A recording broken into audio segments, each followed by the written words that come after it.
Está bien. Bueno, ok.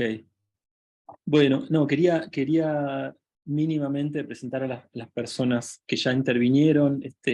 Mariana Signorelli es becaria doctoral CONICET y su sede de trabajo trabaja sobre historia y teorías de las artes en la Facultad de Filosofía y Letras, y su sede de trabajo es justamente el Instituto de Arte del Espectáculo, aquí. Luego, Francisco Bertea es becario doctoral en arte del Centro de Investigaciones y Estudios sobre Cultura y Sociedad del CONICET de la UNC, es de Córdoba. Eh, y luego Carlos Smith es investigador de la Fundación MAE, Memoria de las Artes Escénicas de Costa Rica. Así que tenemos una representatividad bastante grande, no solo a nivel regional, sino también dentro de Argentina, que espero que contribuya también a la riqueza de la discusión próxima. Como decía, bueno, Estefanía, que es de Mendoza, justamente no va a poder participar, pero ahora mismo vamos a continuar con Eugenio. Eugenio Skolnikov. Eugenio es becario doctoral de CONICET, con sede en el IAE, y también forma parte del grupo de estudios sobre teatro contemporáneo, política y sociedad en América Latina, del Instituto Gino Germani de la Facultad de Ciencias Sociales de la UBA, y nos va a presentar una ponencia intitulada Bailarines en la oscuridad, expresionismo y política en la puesta en escena de Maratón, de 1980. Eugenio. Bueno, hola, ¿qué tal? Muchas gracias. Un placer estar acá, compartir con ustedes. Este estudio en realidad se articula entre dos proyectos de investigación en los que participo. Uno de ellos es el proyecto UACID Imaginarios y Humor Grotesco, Teatralidades Europeas y Primera Guerra Mundial. Una de las líneas de investigación de este proyecto consiste en pensar la articulación entre la emergencia de las poéticas expresionistas y el grotesco como categoría estética. Y por otro lado, también este estudio forma parte de mi proyecto de tesis doctoral orientado al análisis y al estudio de las poéticas de dirección teatral en el Teatro de Buenos Aires durante la última dictadura militar.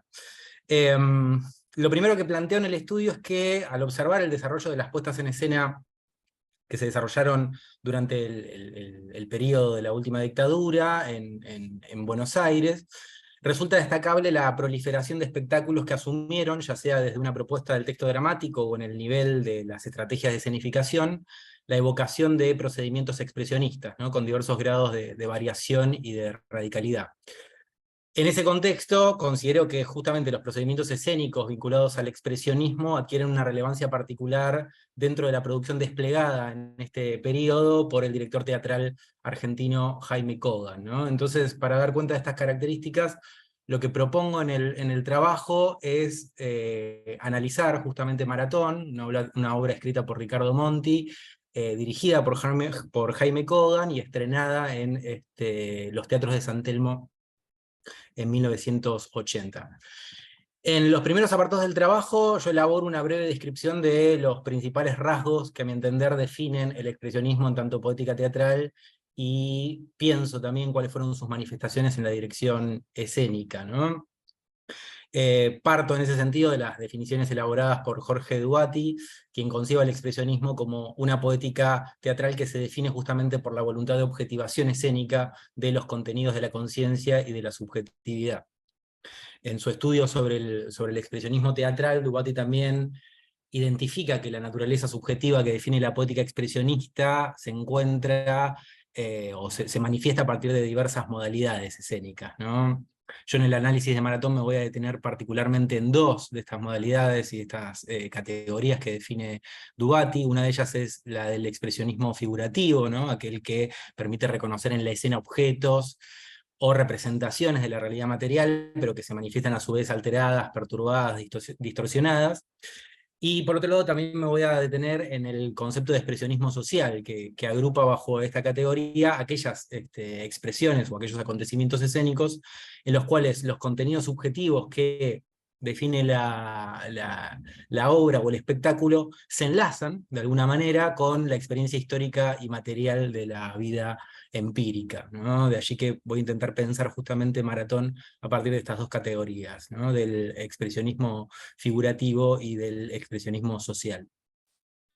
Luego en el trabajo lo que hago es identificar el modelo de escenificación expresionista en la producción teatral desarrollada en Alemania, fundamentalmente, en las primeras décadas del siglo XX, focalizando en la labor de algunos directores muy representativos del expresionismo, como fueron Max Reinhardt, entendido como un director más bien proto-expresionista, que de alguna manera permite ya desde de sus espectáculos pensar una serie de procedimientos que luego se van a consolidar en la escena alemana, y tomo también como referencia el trabajo de otro director alemán, que fue Leopold Schechner, ¿no?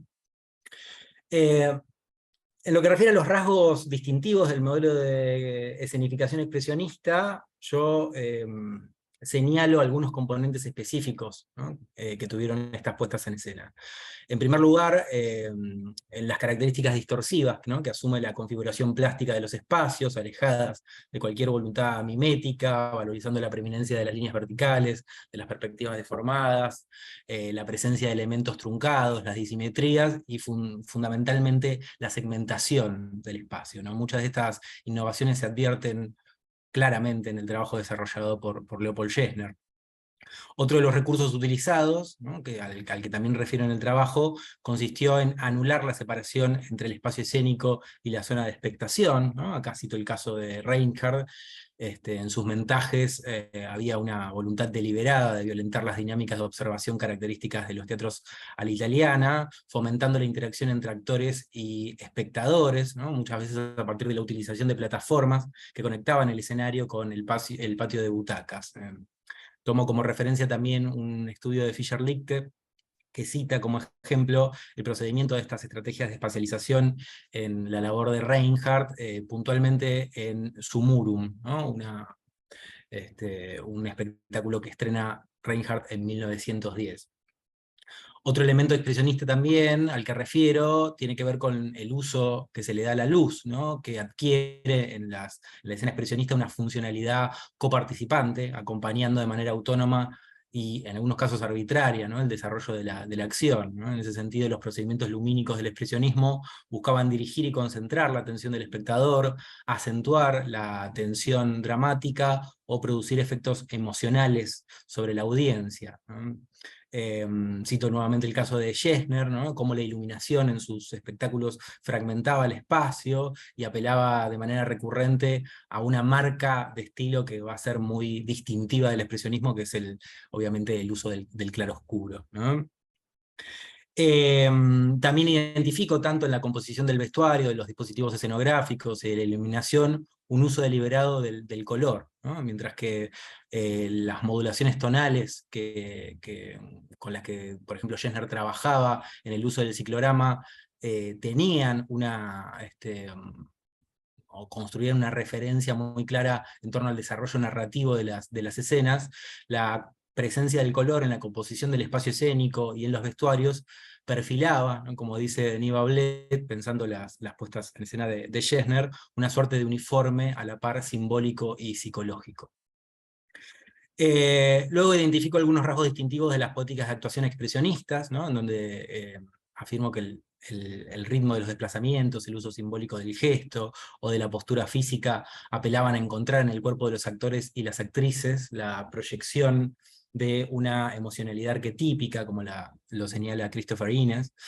Vinculado también a las nuevas características que asume la comprensión del cuerpo y del movimiento en la actuación expresionista, se encuentra el uso intensivo de la pantomima, otro elemento muy distintivo de las poéticas escénicas del expresionismo, a partir del cual, ¿no? La escena encontraba un nuevo medio narrativo que prescindía de la palabra hablada. Luego también identifico que en la voluntad de formular una representación de la naturaleza humana en su carácter esencial, ¿no? En detrimento del modelo del personaje característico del drama moderno, se manifiesta también en escena el uso de las máscaras, ¿no? De alguna manera las máscaras vendrían a ser el correlato escénico de ese nuevo estatuto del personaje que define el expresionismo, ¿no? Este aspecto también, heredero de las modalidades escénicas del teatro griego, contribuyó a estilizar aún más el modelo de puesta en escena expresionista, buscando aludir a procesos de disimulación, ¿no? Y de petrificación humana. Bueno, una vez, luego de haber identificado, digamos, estos elementos característicos de la puesta en escena expresionista, me detengo ya específicamente en el análisis de Maratón, y ahí observo justamente la confluencia y la reelaboración de estos procedimientos. En primer lugar, por ejemplo, la disolución de la caja a la italiana y de los límites que definen el espacio escénico y el espacio de expectación fue uno de los procedimientos espaciales más distintivos de esta puesta en escena. Para la realización de Maratón, tanto Jaime Kogan como su escenógrafo Tito Egurza realizaron una transformación arquitectónica de la sala de los Teatros de San Telmo, que fue donde se estrenó la puesta, distribuyendo a los espectadores en un espacio circular, que quebraba, obviamente, el principio de expectación característico de la escena canónica realista, pero que a la vez también reestructuraba las relaciones espaciales y perceptivas entre los actores y los espectadores, ¿no? Imprimiéndole una violencia muy clara a la comprensión de una mirada estática, unilateral y homogénea, ¿no? A la vez, la disposición de gradas y plateas en distintas alturas y posiciones posibilitaba una homología variable entre el punto de vista de los personajes de la ficción creada por Monti y de la audiencia. A la vez también el espacio escénico se prolongaba hasta la zona ocupada por los espectadores a partir de un tratamiento singular realizado sobre el suelo de la sala, ¿no? Que convertía la superficie del suelo en una superficie homogénea, digamos, que tenía su continuidad en la zona de expectación, que recreaba, digamos, también en su textura el espacio dramático concebido por Monti, que era justamente el de un baile suburbano en la década del 30. Y también el encuentro entre la zona de expectación y el espacio escénico acontecía a partir de la disposición de las hileras de luces en la parte superior de la sala, que cruzaba transversalmente todo el espacio, conectando a los espectadores con la escena, ¿no? Al igual que lo que se observaba en las puestas expresionistas, la iluminación asumió en Maratón también una funcionalidad coparticipante de la acción, ¿no? Destaco acá que la dirección de la luz en general se ubicaba en posiciones cenitales o en picado, y dibujaba sobre el suelo de la pista de baile una serie de círculos perfectamente delineados que sumían penumbras al resto del espacio escénico, ¿no? Y a la par, esas características de la iluminación que bañaba a los intérpretes se afirmaba nuevamente, bien a la manera expresionista, un uso reiterado del claroscuro. De allí que afirmo que el diseño lumínico de Maratón se complementaba con la fragmentación y con la segmentación del espacio escénico, separando a los bailarines y amplificando las distancias entre ellos. Por otro lado, también la iluminación apelaba a un uso ostensible del color para narrar el pasaje de las escenas de vigilia hacia aquellas que significaban lo que Monti definía como una suerte de mitos colectivos en la obra. Y luego también me detengo en el código específico que adquiere el color en los vestuarios, digamos, que si bien tiene por un lado la voluntad de indicar las coordenadas espaciotemporales en las cuales se desarrollaba la acción, también construyó un código específico que permitía singularizar a los personajes. Otro aspecto sobre el que trabajo también en la puesta de Maratón tiene que ver con el código que definió el desplazamiento de los actores y las actrices, las características de sus movimientos. Para esto tomo como referencia la categoría de espacio gestual que elabora Patrice Pavís, ¿no? Pavís define justamente al espacio gestual como aquella comprensión del espacio creada por la presencia, por la posición escénica y por los desplazamientos de los actores. Dice Pavís que el espacio gestual es un espacio emitido y trazado por el actor, inducido por su corporalidad, un espacio evolutivo, susceptible de extenderse y de replegarse, ¿no? Acá, digamos, identifico que tanto los límites en el movimiento y en los desplazamientos y sus trayectorias, en el caso de uno de los personajes de la obra, que es el animador, que estaban confinados al perímetro de un púlpito, contrastaban con el recorrido de los bailarines diseminados en el salón de baile, los cuales a su vez repetían un patrón mecánico y constante, ¿no? Durante todo el espectáculo las parejas se desplazaban sobre los bordes de la pista con movimientos circulares, regulares y repetitivos. Las características de los espacios gestuales se expresaban también en los efectos perceptivos que producían el ritmo, la velocidad y la energía de los movimientos de los actores, ¿no? Nuevamente diferencio aquí entre el pulso veloz y energético del movimiento del animador, en contraposición a las características físicas del movimiento de los personajes que componían a las parejas de participantes del certamen de baile, un pulso aletargado, lento, desfalleciente, que se iba desplegando de manera progresiva en el desarrollo de la acción. Y otro de los hallazgos escénicos, ¿no?, que observo en la puesta en escena de Maratón, muy en sintonía con los procedimientos expresionistas, se vinculan a la presencia de las pantomimas, ¿no?, sobre todo en aquellas escenas que recrean estos mitos colectivos de los que habla Monti. En las conclusiones propongo que Maratón se puede pensar a partir justamente de la confluencia entonces de dos modalidades abiertamente expresionistas. En primer lugar, las cualidades distorsivas de los procedimientos espaciales y visuales confinaba tanto a los personajes como a los espectadores, partiendo de la base de que ese espacio, tal como estaba estructurado y distribuido, era un ámbito compartido por ambos, en una cámara oscura, en un espacio clausurado y sin salida, ¿no? De allí que el tópico espacial del encierro, a mi entender, va a ser una imagen muy recurrente en muchas de las puestas en escena durante el periodo dictatorial y que claramente tienen una connotación directa respecto de la experiencia de la vida social en esos años, ¿no? Es un poco uno de los planteos o de las hipótesis con las que estoy trabajando en la tesis.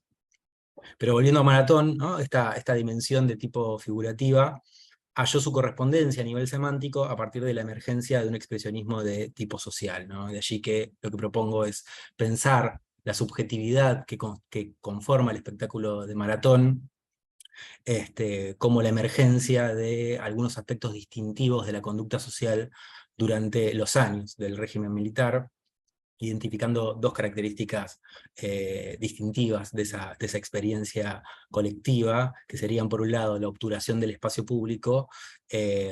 Aquí tomo las categorías que elabora la historiadora María Matilde Ollier cuando habla de que el espacio público devino en una zona de detención, ¿no? Y otra categoría definida por el sociólogo Guillermo O'Donnell, que es la de la progresiva privatización de la vida cotidiana, ¿no? Es decir, tanto la obturación del espacio público como la progresiva privatización de la vida cotidiana se manifiestan muy claramente en la experiencia perceptiva que acontecía en Maratón en tanto espectáculo, ¿no? De allí la posibilidad de pensarlo también en términos de expresionismo social. Bueno, Bárbaro. hasta aquí más. Bueno, muchísimas gracias, Eugenio. Muchas gracias. Bárbaro. Bueno, en realidad vamos a terminar teniendo, creo, casi una hora para después discutir acerca de los textos, así que si queda algo por comentar, vamos a tener un poquito de tiempo al final para agregarlo. Quiero avisarles, igual ya todos sabemos, pero por lo menos para que después quede en la versión que se acaba de caer la transmisión en YouTube, así que van a ver después esto va a estar siendo grabado y no vamos a poder tener acceso a las preguntas de la gente que lo ve en vivo por YouTube, así que bueno, una pena, pero igual estamos ahí en contacto para continuar estas charlas más adelante. Ahora es el turno de Germán Casella. Germán Casela, que tuvo la gentileza de tomar tomar la presentación del grupo cuando yo no estaba. Es becario doctoral del CONICET, del Instituto de Historia del Arte Argentino y Americano de la Facultad de Artes de la Universidad Nacional de La Plata, y su presentación tiene el título de Preguntas para una teoría teatral infantil feminista. Sí, hola, gracias, Juan. Bueno, voy a compartir pantalla Bueno, acá, así no es tan aburrido verme, y voy a ponerme el tiempo, así no me voy de la propuesta. Bueno, yo traje hoy algo muy cortito, que es un fragmento, un apartado en uno de los capítulos de mi tesis de doctoral, que está a la espera de defensa, de la Facultad de Artes de la Universidad de La Plata. Como recién dijo Juan muy bien, yo soy becario de CONICET, tengo que decirlo porque así son las normativas. Bueno, en mi tesis de doctorado en artes me propongo generar una trama de problematizaciones alrededor de los procesos de selección de obras de teatro para las infancias, a partir de entender a los mismos como dispositivos de significación que vuelven obligatoria a la heterosexualidad. Sostengo que son las maneras de elegir las que sedimentan normativas de género y sexo al conformar y confirmar una serie de preceptos restrictivos sobre el signo niño. Yo escribo niño entre comillas porque estoy hablando de un significante político en términos de Butler, y uso las comillas como una interrupción estética a la polisemia que se esconde en ese signo. Por eso hablo de signo de niño en masculino y entre comillas. Estaba diciendo que el niño es el elemento convocante al interior del acontecimiento escénico. La pregunta por el sujeto político en el teatro para las infancias es la base para problematizar alrededor de los procesos de acción cultural que se implican en la producción de una política sexual. A través de esto sostengo que hay exclusiones constitutivas que custodian los límites de lo posible, en cuyo núcleo la heterosexualidad se torna prediscursiva, demostrando así que hay infancias que importan, o sea, hay infancias que son inteligibles, que son las cis heterosexuales blancas de clase media. Hoy me propongo problematizar los modos de abordar al teatro para las infancias a través de delinear un camino para un estudio crítico que contribuya a la lucha contra los sexismos, la opresión y la jerarquización de la diferencia sexual al interior de una teatralidad poética que es específica. Así, mi propósito hoy es construir aportes para una teoría teatral infantil feminista con las tensiones y los sesgos que se implican en un recorte bibliográfico y político. Por supuesto que proponer una teoría es un gesto pretencioso que no pretendo agotar, porque únicamente intento, mediante el uso de palabras estratégicas, capturar algunos sentidos que yo encuentro dispersos en las áreas de estudio del teatro infantil. Me interesa establecer un punto de partida que de alguna manera empañe las relaciones entre los estudios feministas, los de las infancias y los teatrales. Una teoría teatral infantil feminista deberá entonces ser propuesta como antisexista y antisupremacista cis heterosexual. Para eso hay una serie de preguntas a enunciar. Por ejemplo, ¿a qué me estoy refiriendo cuando digo feminismo? ¿Puedo anticipar las interseccionalidades que atraviesan de por sí el asunto solo con ese nombramiento? ¿Debería yo más bien hablar de un posfeminismo, uno quimérico, uno plural, que me distancie del feminismo como política de mujeres? ¿Es el feminismo una política de representación? Si es así, ¿qué se le puede pedir que haga, en itálicas por supuesto, qué se le puede pedir que haga al feminismo por la práctica teatral situada y específica? ¿Dónde entra lo queer en esta búsqueda que de por sí parece sesgada al insertarse con un nombre singular? ¿Sería más sensato entonces hablar de una teoría teatral infantil de la disidencia sexual? ¿Cómo saldar las problemáticas y los riesgos propios de lo que inicialmente parece una epistemología mimética? Con todo esto presente, digo que coincido con Sara Ahmed en que, aquí hay una cita, podemos pensar el feminismo como eso que ocurre en los espacios que se han encorchetado históricamente como espacios no políticos, como los espacios domésticos, los de educación, los cotidianos, la calle. Sin embargo, Sara Ahmed dirá, el feminismo está donde necesita estar, el feminismo necesita estar en todas partes. Así, entiendo que el feminismo, como una tradición de pensamiento y movimiento político e histórico, debe estar también en el teatro para las infancias.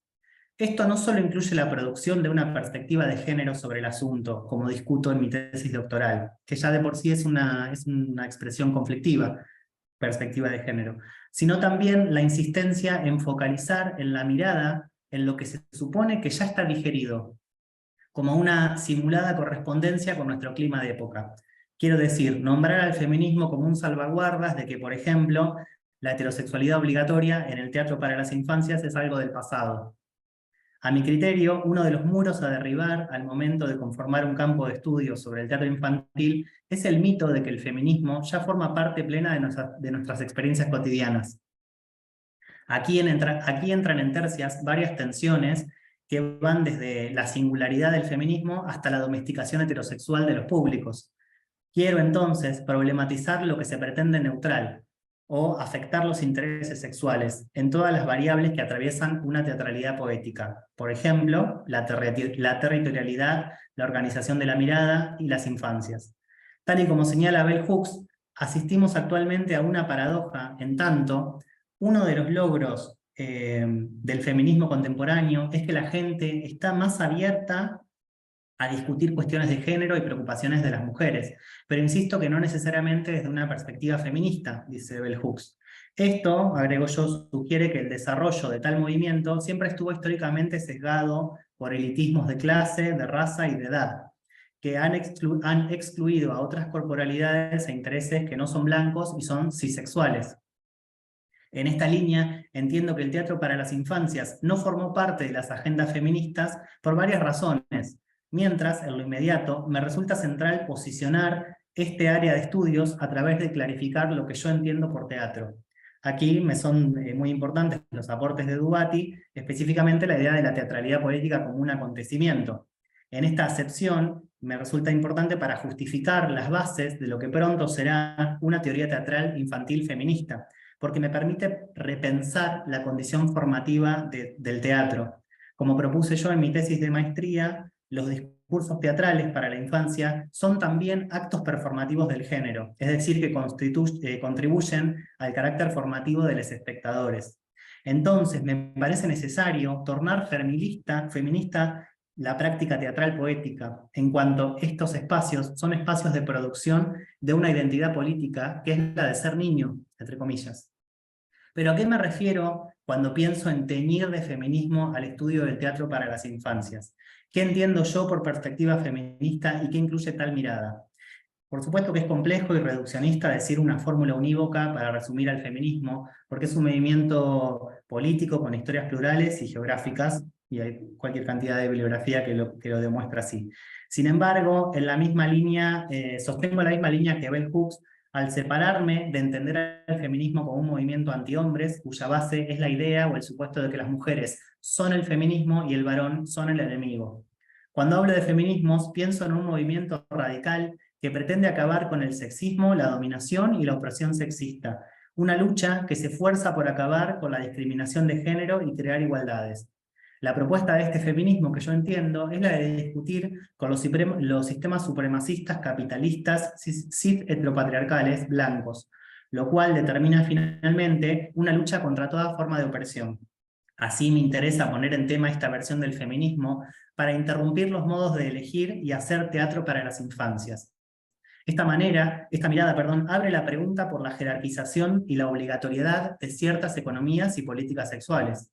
A la vez, pone en juego conceptos propios de tales epistemologías feministas, que me resultan a mí útiles para delinear una epistemología nueva que trascienda las normas de la naturalización y problematice los modos de volver inteligibles los cuerpos sexuados que están expectando una poética. Esto no es otra cosa que un saber feminista, como lo entiende Julieta Kirkwood, que fue una feminista chilena, precursora. Es decir, un gesto intelectual y activo en el que tomamos conceptos de otros saberes y contextos y les atribuimos un sentido diferente en nuestra obra. Esto no es una verdad instalada, es apenas una duda abierta al devenir, dice Julieta Kirkwood. De esta manera, me interesa problematizar las metodologías de estudio de teatro, invitando de antemano a corrernos de la construcción de una pretendida verdad.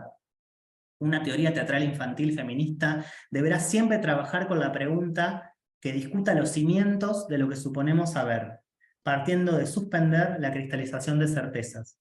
Esto incluye la naturalización de sumisiones en materia sexual y política, y el entendimiento de que la infancia es un elemento de producción antes que esencialista.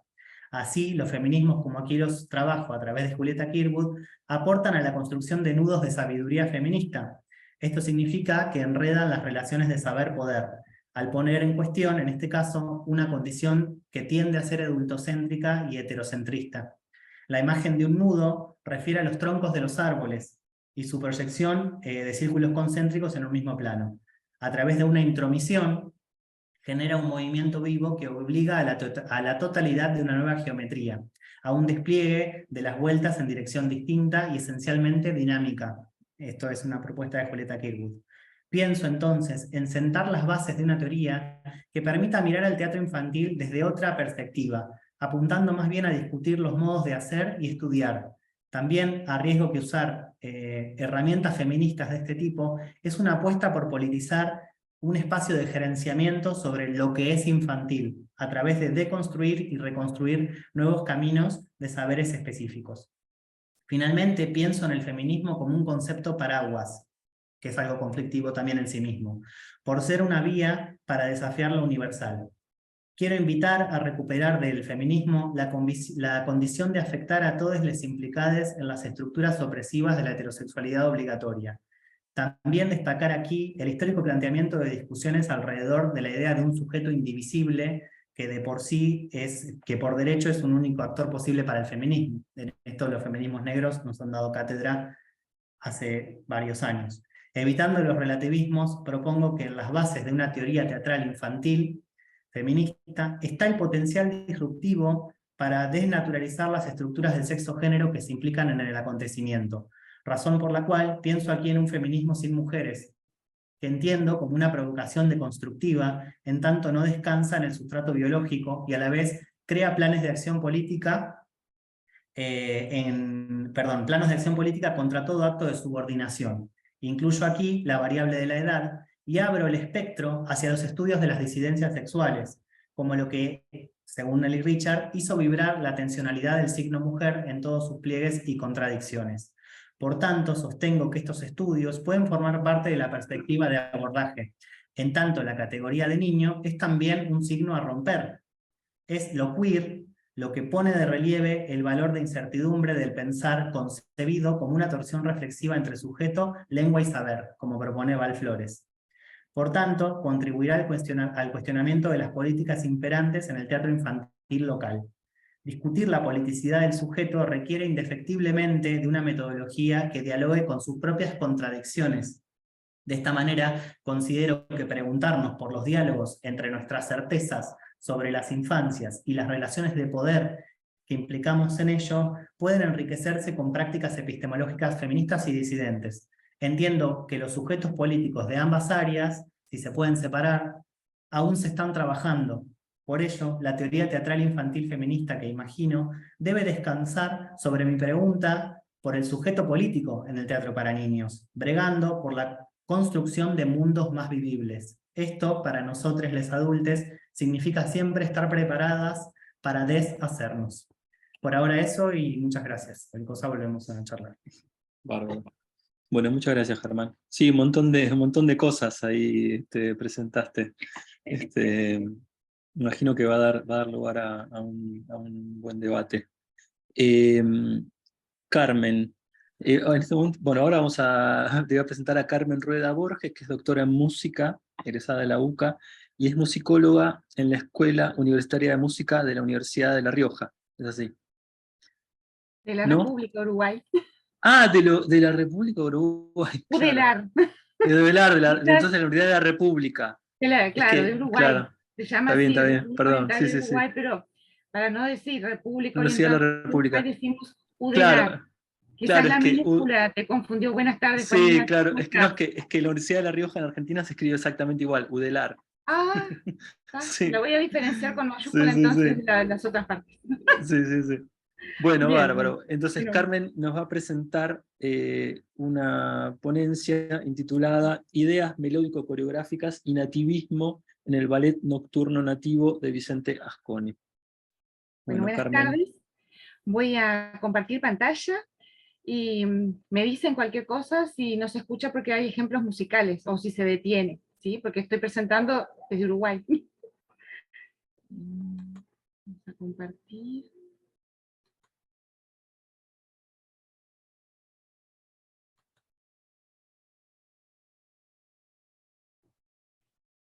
Bueno, muy buenas tardes. Le dedico un agradecimiento a las autoridades y colegas de la institución que hacen posible este evento académico, y le hago llegar un reconocimiento especial a la doctora Silvina Luz Mancilla, mi directora de tesis en la Pontificia Universidad Católica Argentina, por haberme integrado en sus equipos de investigación y dado a conocer estas jornadas. El tema a compartir en esta oportunidad se refiere, vamos a ver si cambia, voy a arreglar un poquito aquí, disculpen lo técnico. ¿Ahí mejoró?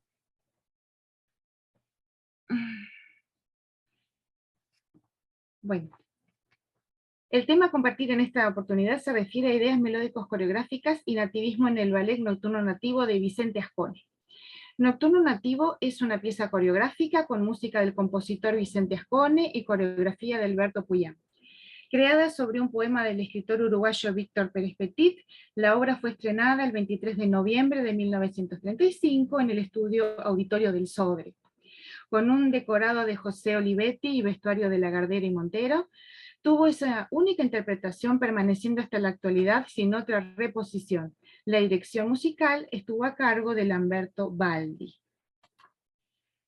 Su argumento nos cuenta que un carrero llega de noche a su rancho, se duerme y tiene una serie de sueños. Dentro de ese mundo onírico se encuentran elementos del nativismo, tales como la flor de ceibo, las loras, y por supuesto personajes alegóricos, el rey del sueño, el rey de los gnomos y los gnomos. En cuanto a la morfología de la obra, la misma consta de un acto y 4 cuadros.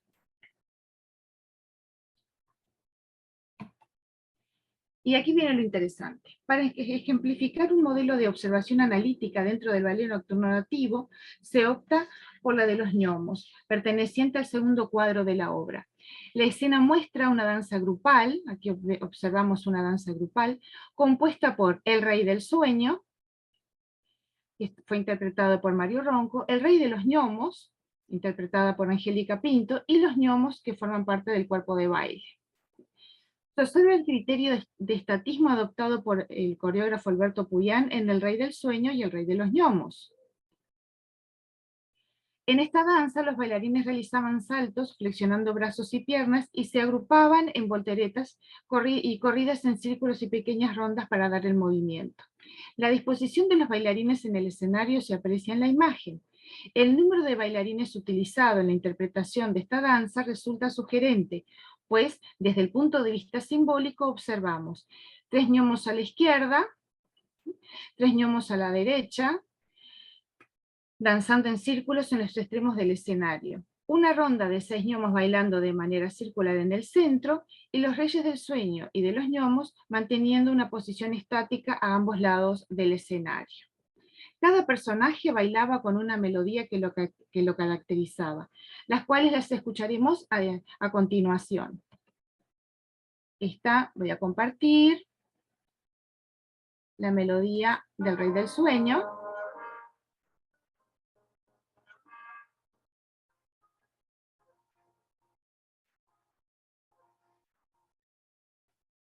Carmen, ahí me parece que no se está escuchando la melodía. Bien, vamos de vuelta. ¿En aplicaciones lo puedo solucionar? ¿Será eso? Se escuchó al principio, pero después me parece que se dejó de escuchar. Bueno, lo pasamos de vuelta, no hay problema.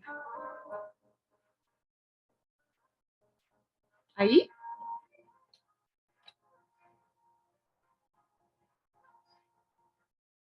¿Sí? ¿Se escuchó o no? Creo que tiene que ver con la conexión, me parece. Pero está bien, seguí adelante y después vemos. Intentamos. Sí, intentamos.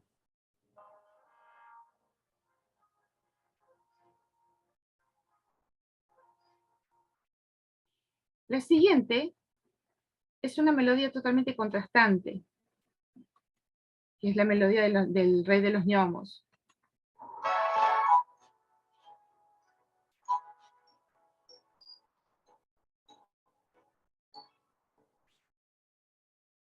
Y por último, la melodía propiamente de los gnomos,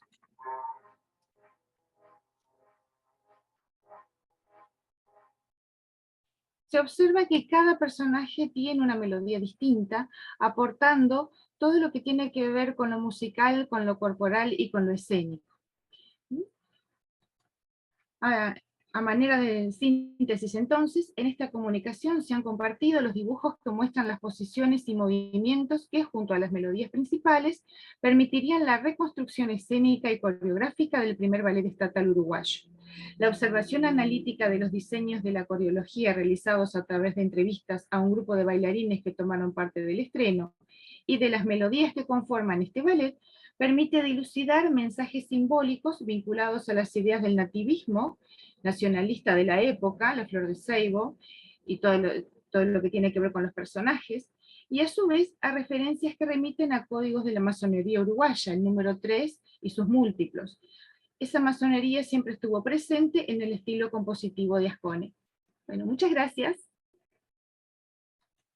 Bueno, Carmen, muchísimas gracias. Bajo la Está. cámara por un tema de Sí, conexión. porque se estaba viendo como medio pixelada la cámara.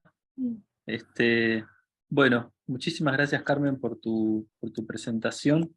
Sí, el tema del nativismo y del nacionalismo en el ballet es todo un tema que quizás conecta tu presentación también con la de Mariana. Estaría bueno por ahí después, al pensar algún intercambio entre Sí, cómo no. ustedes. Sí, tenemos tiempo por delante, así que va a haber tiempo para poder hacerlo. Quizás por el chat podemos intercambiar ideas y preguntas por el tema de las cámaras, porque la conectividad es frágil, no tenemos manera. No, igual se te escucha perfecto, es solamente por ahí la imagen la que se ve, pero se te escucha muy bien. Bueno, muchas gracias. Bueno, muchísimas gracias, Carmen. Bueno, y perdón por el malentendido con el nombre de la universidad, a veces con las siglas uno se desconcierta. No pasa nada. Perdón. Bueno, entonces, para terminar, voy a hacer mi presentación. Mi idea, bueno, mi nombre es Juan Ignacio Vallejos, soy investigador del CONICET y mi sede de trabajo es el Instituto de Arte del Espectáculo, soy coordinador del área de performance del IAE y soy docente de la carrera de composición coreográfica, la licenciatura de composición coreográfica en la UPC, en Córdoba.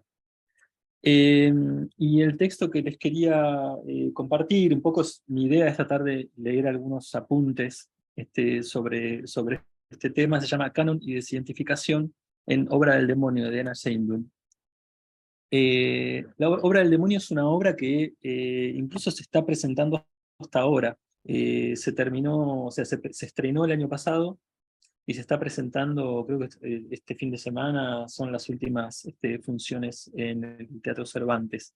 Así que, por lo que estuve viendo, por hace poco una persona me preguntó que le recomendara una obra, se la recomendé y ya están todas agotadas las entradas, así que lamentablemente si no la vieron hasta ahora no la van a poder ver, pero calculo que la van a reponer seguramente dentro de poco. Entonces, de algún modo lo que quería compartir con ustedes es, en cierto punto, la conexión entre tres trabajos que tienen que ver con esta obra. El primero que tiene que ver con el proyecto sobre danza y precariedad, que es un proyecto que estuve desarrollando junto al grupo de performance en el Instituto de Arte del Espectáculo. Luego un trabajo que de hace 2 años que se llama Embarrar el Canon, una idea que propone una utilización de algún modo de la teoría queer como una forma de construir alternativas frente a una cosa que llamo colonialidad del canon. Y en ese contexto poner a dialogar estas ideas con la obra del demonio de Diana Schainblum, porque creo que es un trabajo que de algún modo, espérenme un segundo nada más,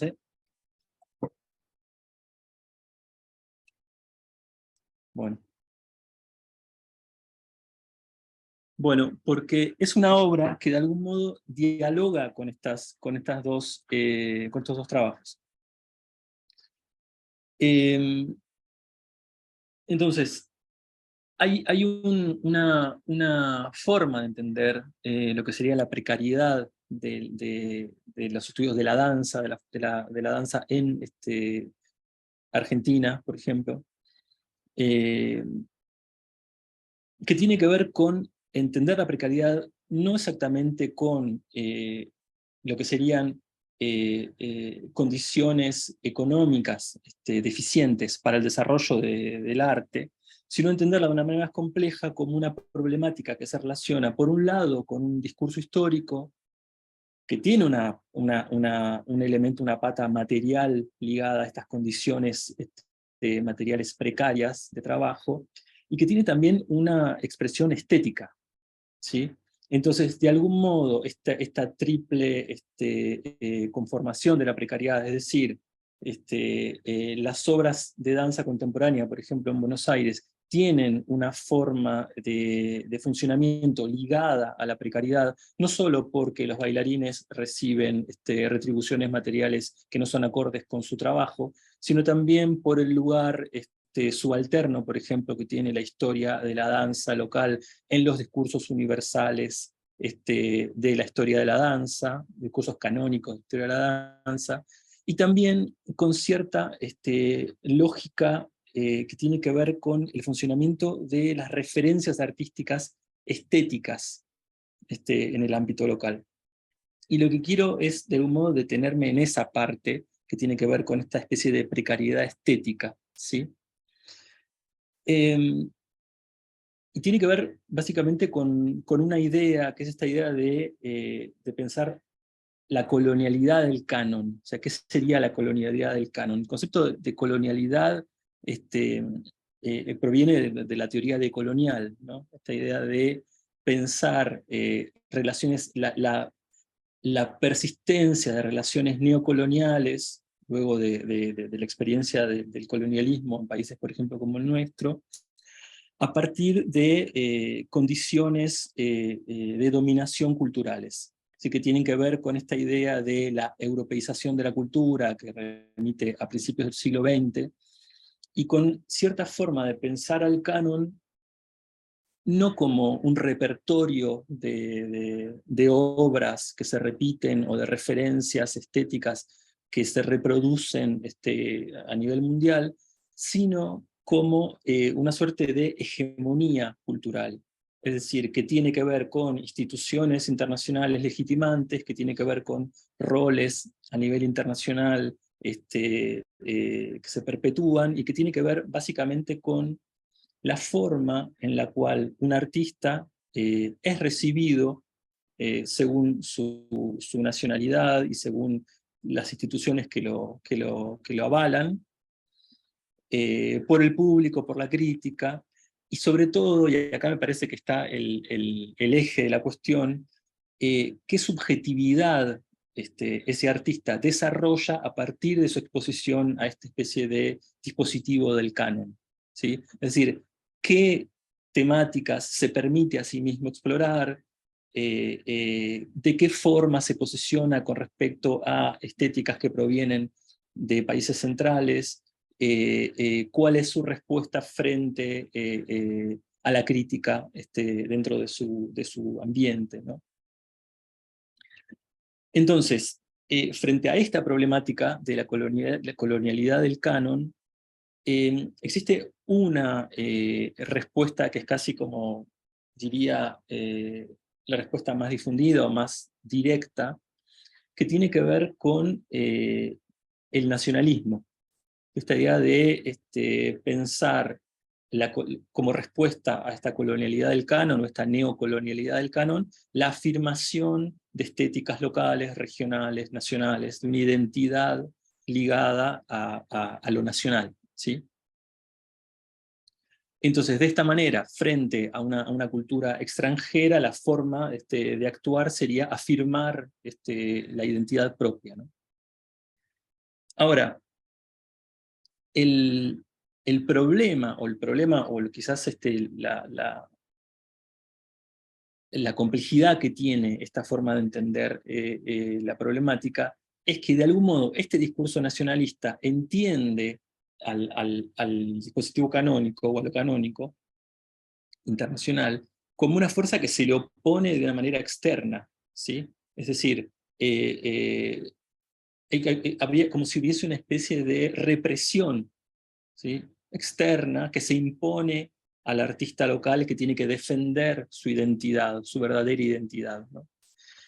Y el gran problema que existe alrededor de este dispositivo del canon, ¿sí?, es que es un dispositivo que justamente habita la subjetividad.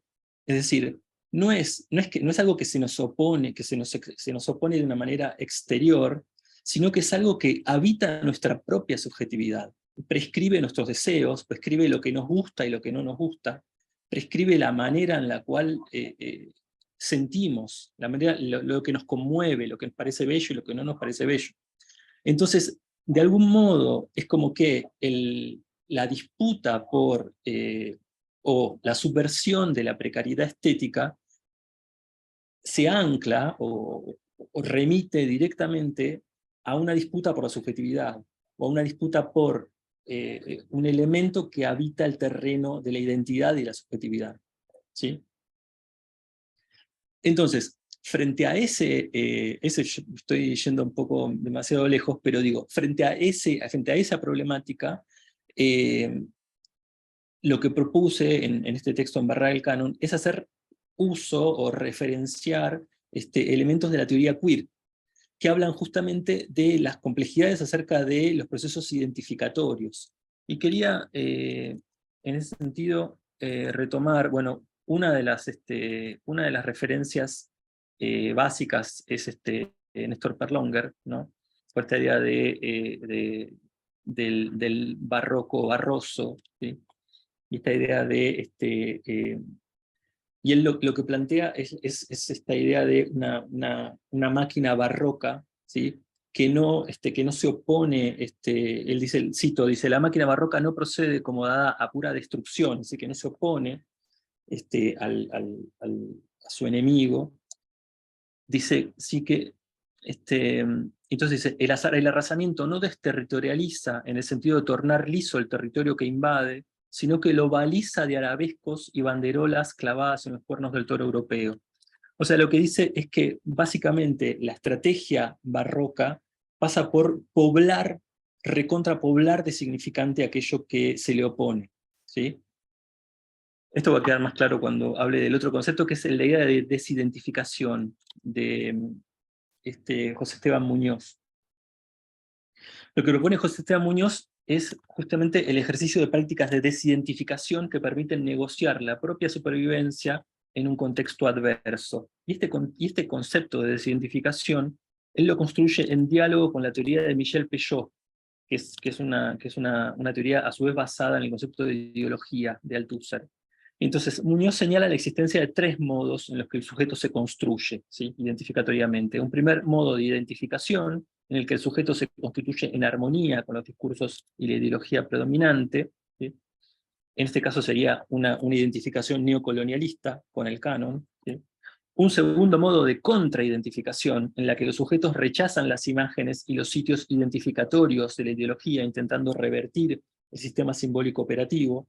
Es decir, esta idea de, como hablé primero, por ejemplo, el ejemplo podría ser una estética nacionalista contraidentificatoria, así que se construye como respuesta opuesta a un canon internacional o neocolonial. Y el problema de este modo sería que su carácter de oposición simétrica tendería a funcionar como una afirmación paradójica de aquello que rechaza, ¿sí? Y el tercer modo, que él llama el de la desidentificación, que se diferencia de ambos al evitar en igual medida la asimilación de la estructura imperante y la oposición estricta. cito, la desidentificación es una estrategia que opera con la ideología imperante y contra la ideología imperante. ¿Sí? Entonces, básicamente, el sujeto desidentificatorio, sujeto artístico desidentificatorio, opera tácticamente a favor y en contra de una forma cultural. Su estrategia se basa en la comprensión de que el poder no constituye un discurso fijo y por ende todo proyecto político debe ser capaz de cambiar y adaptarse con la misma rapidez con la que lo hace el poder. Entonces, de algún modo, esta forma desidentificatoria, ¿sí?, podría cumplir con el objetivo de expandir la práctica artística más allá de posturas estáticas y simétricas de absorción y rechazo, y generar una idea de abundancia, es decir, la idea de un trabajo artístico en Argentina o en cualquier espacio del sur global, que no esté limitado por una hegemonía canónica que dictamine quiénes pueden hacer, qué pueden hacer, cómo lo debemos observar, y qué lugar debe dársele a cada artista. Bueno, en base a esto, es que justamente quería hablarles de la obra del demonio de Diana Jane Blum, porque es una obra que justamente forma parte de un ciclo que se llama Invocaciones, en el cual se toma a un artista canónico como referencia para hacer una obra que invoca a ese artista canónico. Yo trabajé mucho tiempo tuve varias reuniones con Diana, yo trabajo con ella en otros contextos, y tuve muchas charlas con ella antes de la presentación de esta obra. Si quieren, acá les voy a mostrar algunas fotos. Voy a ver si puedo compartir pantalla. Ahí está. Y ahí está. Ahí se ve. Bueno, y básicamente el problema que surgía alrededor de esta obra, en el caso de Diana, era que, de algún modo, hacer algo totalmente ajeno a la estética de Pina Bausch era de algún modo rechazar el problema que planteaba la invocación como trabajo como manipulación de una estética canónica. Entonces, de algún modo, una de las estrategias, la obra tiene varias estrategias a partir de las cuales se relaciona con este problema del canon, pero una de las principales estrategias se basan, por un lado, en la apropiación de ciertos elementos estéticos de Pina Bausch, es decir, no ignorar totalmente esa estética de Pina Bausch, sino justamente embarrarla, ¿sí? Modificarla, apropiarse de esa estética de maneras diversas. Y otra manera es llevar esa estética al terreno local, ¿sí? Poner en diálogo esa estética con problemáticas actuales y concretas del campo de la danza local. Y en ese sentido hay tres elementos que quisiera mencionar. El primero es que la obra se plantea de algún modo como una forma de pensar la vuelta al teatro luego de la pandemia, es decir, que dialoga de algún modo con cierta problemática histórica que nos atraviesa a todos. Luego, perdón, quise cambiar de foto y se salió, pero bueno, después en otro momento ya me quiero pasar el tiempo. Bueno, lo segundo es que de algún modo remite el problema de la danza-teatro como género estético a un problema de políticas públicas, es decir, que habla de la danza-teatro y en lugar de pensarla como un género estético, lo piensa como la relación que existe, por ejemplo, en la ciudad de Buenos Aires, entre el presupuesto que el gobierno de la ciudad le concede al teatro, y a través de Proteatro, y el que le concede a la danza a través de Prodanza. Es decir, el caso del Prodanza es totalmente inferior el presupuesto a el de Proteatro. Entonces, a partir de ahí, la afirmación de la danza es teatro, que es uno de los lemas un poco que se presentan en la obra, adquiere un peso político completamente distinto. en ese contexto, ¿sí? Y el tercero tiene que ver con, de algún modo, desdibujar la referencia histórica de la obra de Pina Bausch, utilizando como insumo para el trabajo, no la obra de Pina, sino, remite a una escena, sino, por ejemplo, el sonido de la reactivación de una escena de Café Müller por parte de los intérpretes del antiguo elenco de Pina Bausch. Es decir, al desdibujar la fuente de esa reapropiación, lo que se genera es una especie de presencia, de algún modo como... Es una presencia que no se da a partir de la imagen, sino a partir del sonido, y genera movimientos que no están relacionados con una recreación coreográfica de la danza, sino como con cierta reactivación diversa de esa estética, ¿sí? Bueno, nada, me limito a esto que les acabo de decir. Espero que se haya entendido algo más o menos de lo que quería transmitir. Si no, tenemos todavía una hora por delante para seguir charlando. Nada, bueno, si les parece, yo fui anotando algunas preguntas para las personas que participaron de la mesa.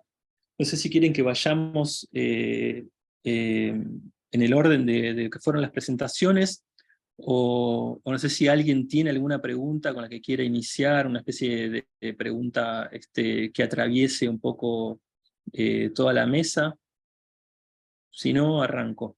O si quieren arranco y después vamos viendo cómo se va dando todo. La primera pregunta tiene que ver con, quizás, es una pregunta que quizás podría formularle a Mariana y también a Carmen, que es, ¿de qué modo ustedes,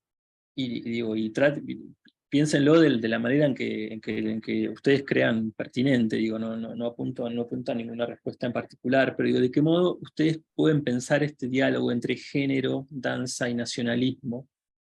Y en el caso quizás de Carmen, ¿de qué modo la danza se asocia a este nativismo y este nacionalismo? Es decir, hay una lectura del nacionalismo en clave nativista que se relaciona con la danza, y la primera pregunta sería ¿por qué?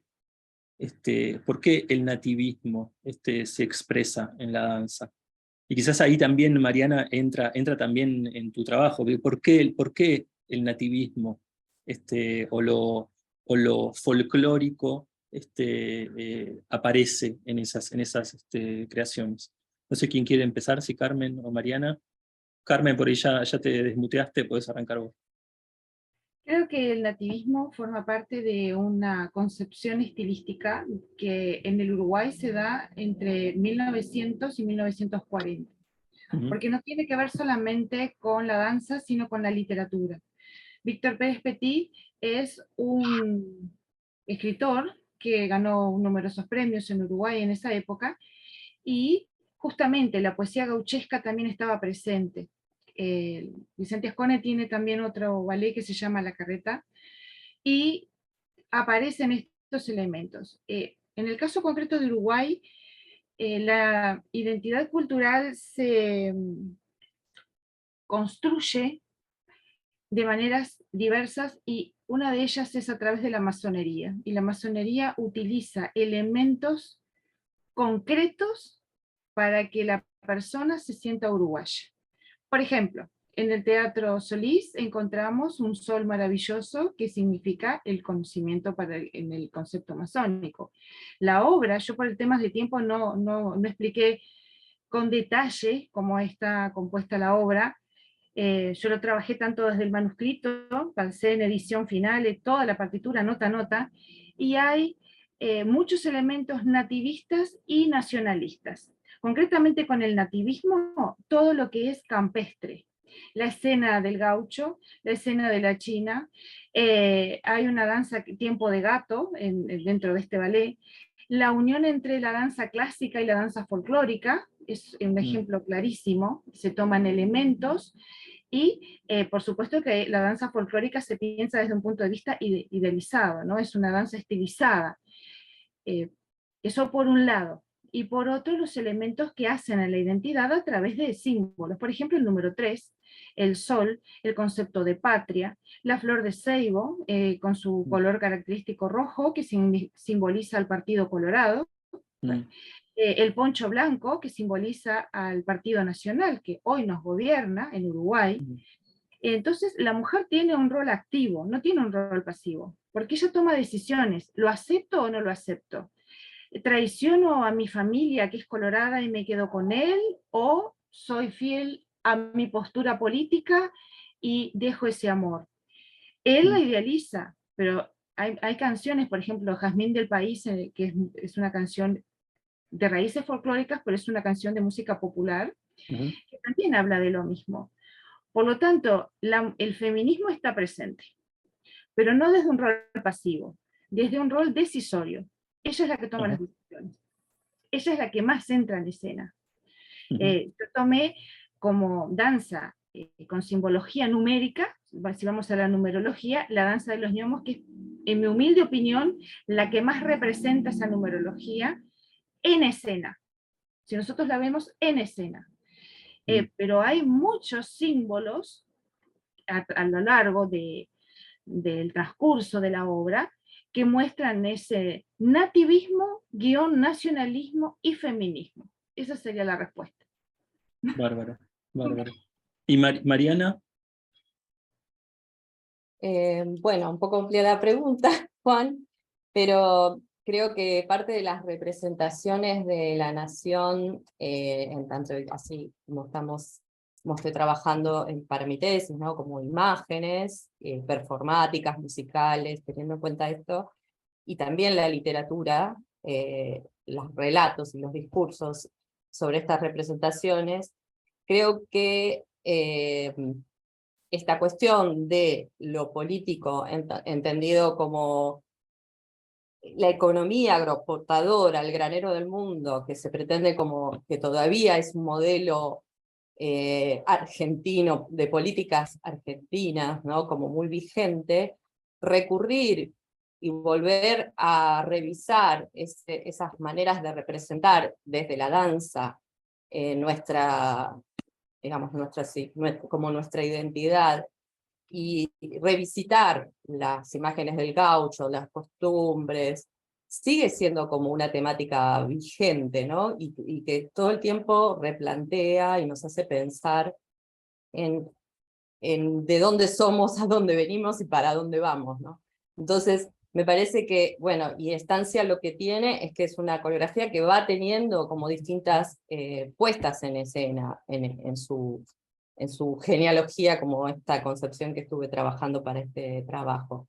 Pero no es la única, ¿no? Hay varias obras que desde, por ejemplo, la danza contemporánea van a ir planteándose distintas maneras de ver la historia o de contar historias en relación a la nación.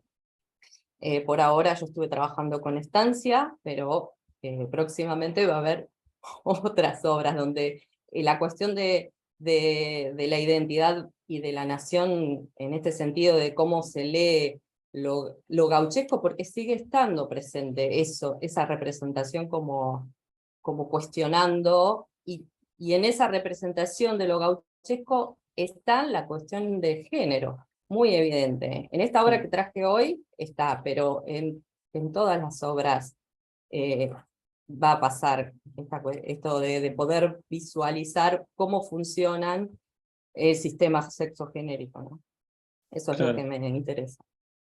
Sí, sí, sí. Sí, bueno, siempre está presente para mí en todas estas manifestaciones folclóricas también, que tienen que ver con la identidad nacional, lo heteropatriarcal, ¿no? O sea, el binarismo, digo, son elementos muy, muy presentes en todas estas construcciones identitarias. Quizás es interesante pensar un poco esto, cómo se relaciona el binarismo con el nacionalismo, ¿no? Y esta forma de entender un poco la construcción de la identidad nacional como una construcción heteropatriarcal también, ¿no? Desde el origen, casi, en cierto punto. Sí, sí, por eso yo en un pedacito de la exposición comenté que esta normativa, por ejemplo, estaba vigente en el discurso del payador de Lugones, ¿no? Cómo Claro. tenían que ser la mujer, cómo tenía que ser el hombre, esto está vigente desde 1916.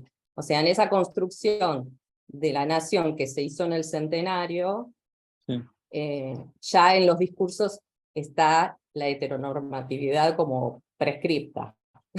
Sí. Claro, Yo tal puedo cual. agregar una cosa Sí, que re. me parecieron, no quiero sacarle espacio a las chicas que están exponiendo, pero No, la idea es esta, como tratar de todos hablar. Así fenómeno, que porque genial. los dos trabajos me parecieron súper interesantes, súper valiosos, pero pensaba que la pregunta que hizo recién Juan, que también es muy valiosa, quizás habría que darle una vuelta más, porque en este caso la pregunta por el género ya es una operación de poder, en este caso.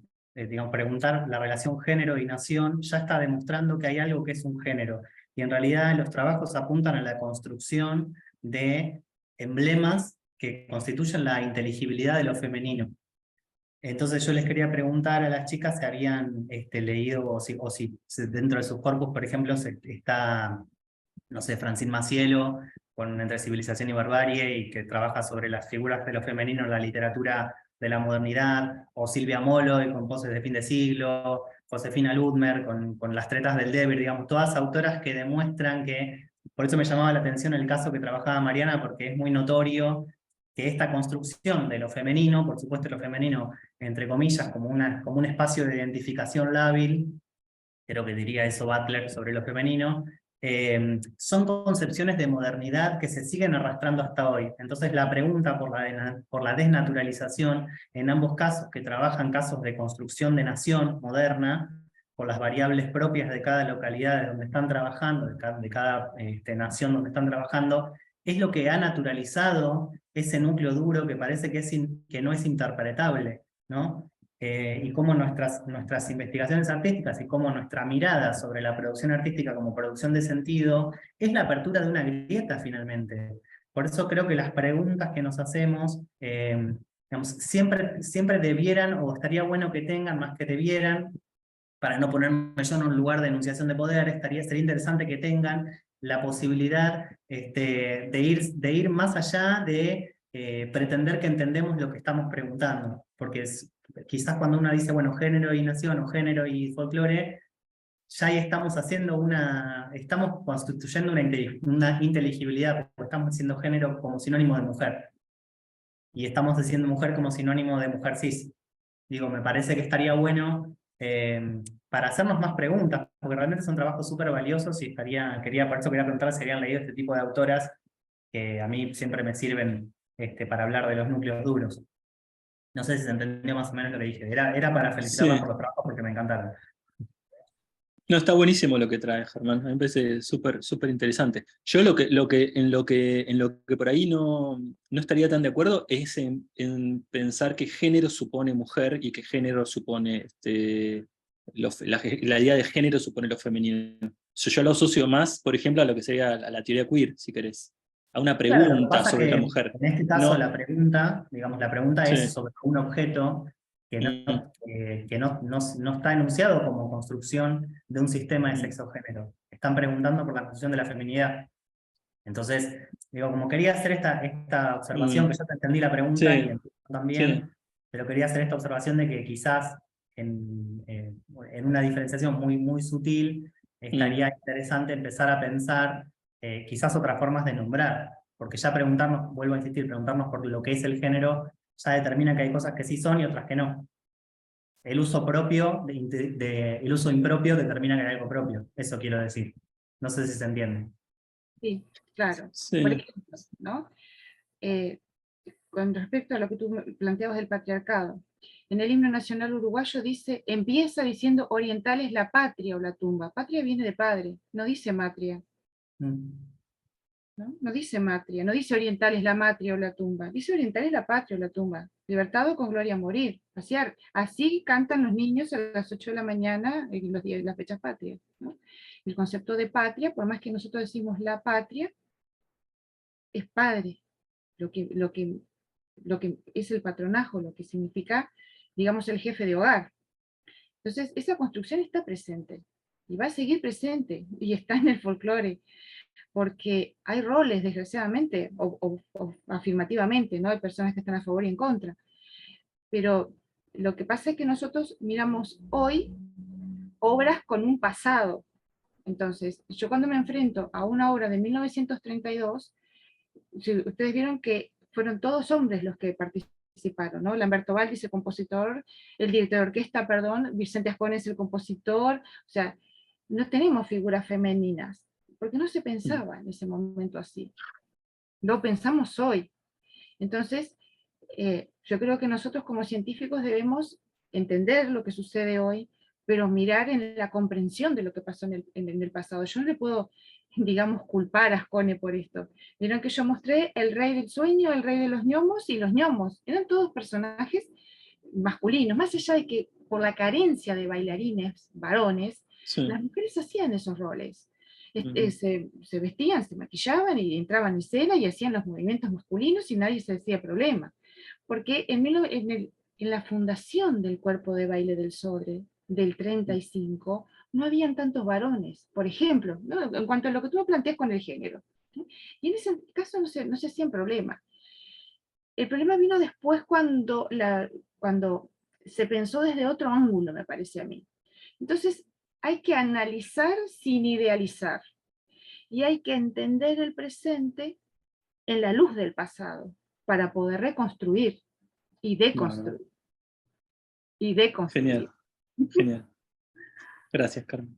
Mariana, ¿vos querés agregar algo? ¿O te parece que querés agregar algo con respecto a lo que dijo Germán? No, bueno, estoy Cortito para que... sí, para dar lugar Sí, a otras sí, intervenciones. sí. Sí, yo estoy leyendo teoría feminista y estoy encaminada en esto. La cuestión de género con nación no la estoy identificando solamente a las mujeres, pero en el caso específicamente de este trabajo, identifiqué como un cambio en el personaje femenino que estaba empoderado, ¿no? Por eso lo asocié a la Matria. Pero porque no sucedía esto solamente en esta coreografía y en esta puesta en escena de distancia. En las anteriores esto no ocurría. Y eso es lo que llamó la atención. Sí, a mí me parece que cuando hablas de género estás hablando de estudios de género, me parece. Estudios de género, más sí. que de género, más que del género femenino, Claro, masculino. Como de un campo de investigación. Pero bueno, justamente para retomar este tema, porque de algún modo como que atravesó, esta cuestión del género atravesó un poco la mesa, quería preguntarte, Marcela, ya que así seguimos, después retomamos con la presentación de Carlos, pero una cosa que te quería preguntar,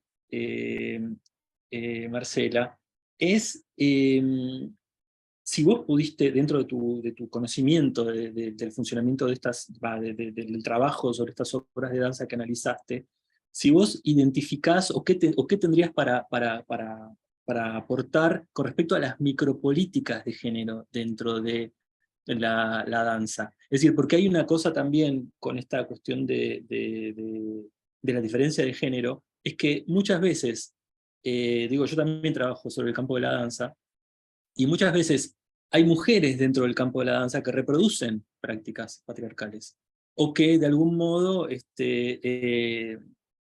reproducen pautas que tienen que ver con los cuerpos hegemónicos, con el lugar del cuerpo de la mujer en escena. Digo, ¿cómo ves vos toda esta problemática más como micropolítica del lugar de la mujer en la escena de danza?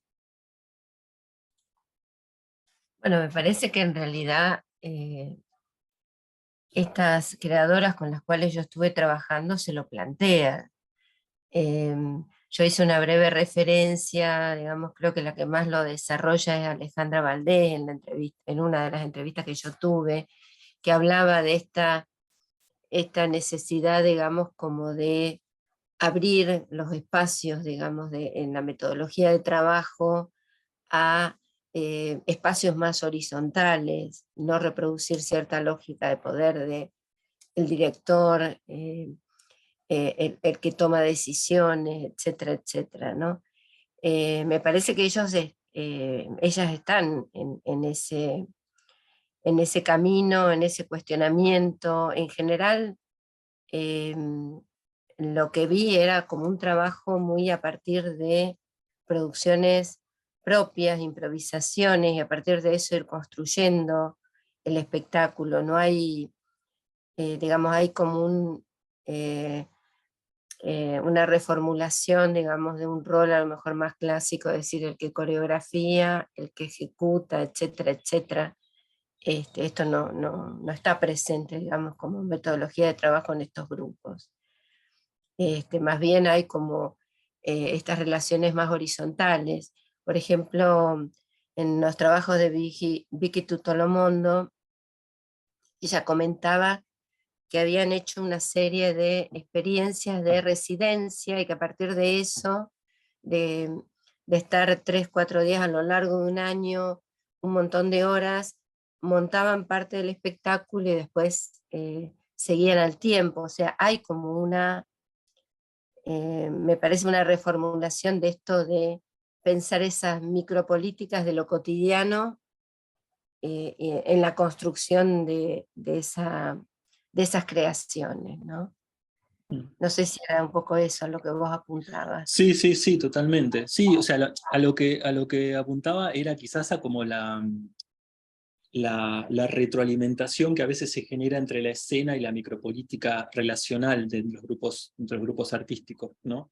Que tiene que ver por ahí con elementos más sutiles, como por ejemplo, quién sale primero a escena, qué lugar tiene en el escenario tal cuerpo y tal otro, quién está adelante, quién está atrás, quién tiene tal vestuario y quién tal otro. Entonces como que en esas cosas micro también se pueden observar cuestiones que tienen que ver con el lugar del cuerpo femenino, la lectura sobre el cuerpo femenino hegemónico, digo, y me parece como que por ahí eso también puede retroalimentar un análisis como el que estás planteando.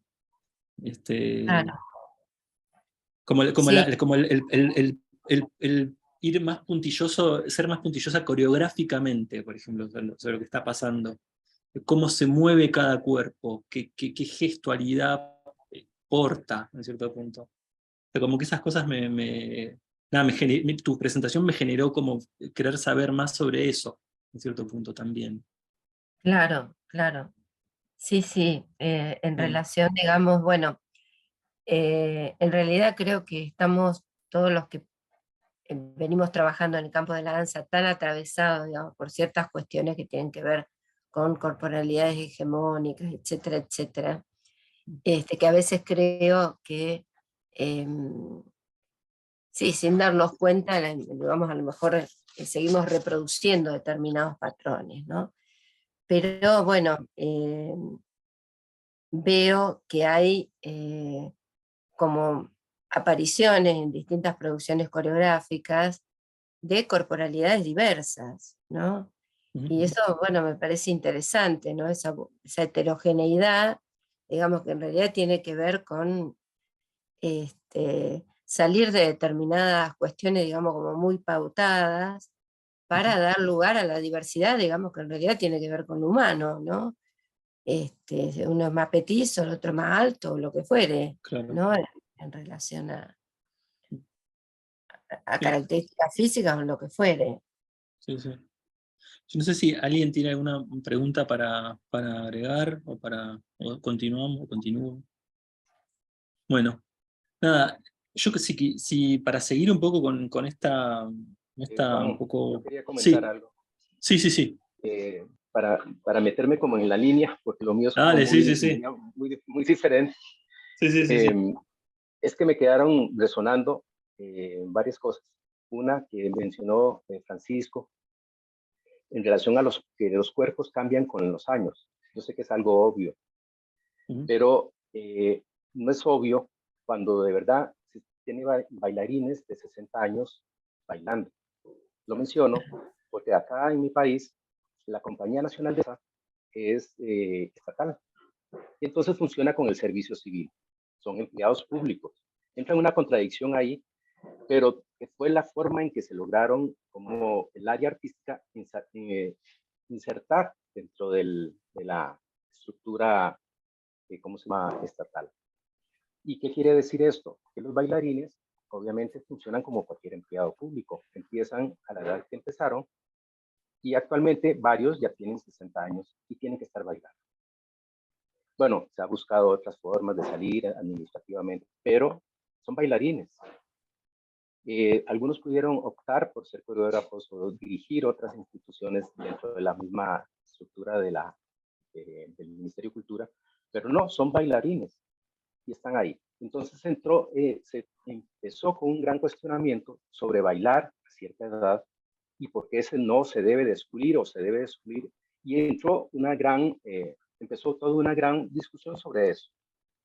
El cuerpo a cierta edad y en movimiento, porque el movimiento siempre, y puede ser a cualquier edad, no puede haber discriminación acá.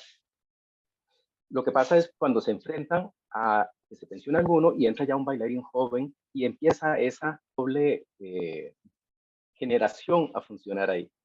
Entonces se da otro cuestionamiento también ahí de cómo fusionar estos cuerpos con diferentes tipos de agilidades, de movimiento, de tipologías, etc. Existen dos coreógrafos, una coreógrafa y un coreógrafo costarricense, que para mí, yo los respeto mucho, ya son muy grandotes, en el sentido de que ellos utilizan el cuerpo que esté para crear sus coreografías, y más bien potencian la forma de trabajar, y así sus coreografías se construyen a partir de estos cuerpos. A mí me parece maravilloso, por eso la frase esta de Francisco me llegó, ¿verdad? Dentro de lo que estabas diciendo, Francisco, entonces me quedo ahí como dando vueltas. Sí. Sí, claro. Otra cosita. Y medio Sí. esto de pensar con este criterio, digamos, eficientista, digamos, el bailarín empieza a determinada edad, a los 40 ya se tiene que jubilar, como el deportista, ¿no? Queda fuera del sistema. Bueno, habría que preguntarse para bailar a lo mejor determinadas cosas, pero bueno. Claro, detrás de eso hay una idea de qué es la danza, ¿no? Claro. De asociar a la danza a los... Claro. Lo canónico, el ballet. Y lo virtuoso, tal cual. Exacto. Sí. Vos ibas a decir... Claro. Y Carlos, ibas a decir algo más. El cuestionamiento se da en todas las vías. El cuestionamiento se plantea y la reflexión se da en todas las vías, claro. Claro. Otro comentario es en relación a la coreografía que planteaba Carmen Rueda, que estaban trabajando sobre una coreografía de 1935. Esto me explotó la cabeza porque yo estoy en base trabajando mucho con el recuerdo, ¿verdad? El archivo y todo esto se basa en una huella, pero trabajada a partir del recuerdo. Y reconstruir una coreografía de 1935, no sé si es reconstruirla o deconstruirla, porque están basándose en el recuerdo. Y entonces a mí me explota aquí cómo están haciendo, cómo lo están logrando. Hubo una coreografía de 1975 que estaba la coreógrafa Cristina Gigirey, que por cierto es uruguaya, se estaba homenajeando acá en Costa Rica, y esta coreografía, que era Mariana Pineda, es muy compleja y era especial, pero no había mucha información. Se recurrió entonces a los bailarines que en ese momento estuvieron ahí, y eso fue un proceso que duró casi un año, algo que se creía que se iba a montar en 1 o 2 meses. ¿Por qué? Porque la imaginación, el recuerdo, todo funciona muy diferente y además fragmentado, como lo mencionaba yo. Y lo que no se recuerda se une con ficción. Entonces estamos trabajando la ficción con ficción, y la coreografía que estaba resultando no era la misma. Entonces no me imagino cómo están haciendo con esta coreografía de 1935. Contesto, Carlos. Sí. Breve, Carmen, así podemos después... En la danza desde antes de licenciarme en musicología, concretamente 30 años. Entonces tuve la oportunidad de ver, hablar y filmar en video, porque en ese entonces no había celular, a las bailarinas fundadoras. las bailarinas que eran niñas en ese entonces, estamos hablando que ellas tenían unos 8 años, y yo era un estudiante de grado. Entonces, por supuesto que la memoria juega un papel, porque está mezclada con el recuerdo, pero gracias a ellas pudimos acercarnos a los movimientos principales, y en ese entonces no existían mecanismos como ahora para pasar las partituras. Ahora existe un tipo Word que se llama Finale Music Score. En ese entonces lo pasábamos a mano, entonces se tocaba en piano, no con la orquesta.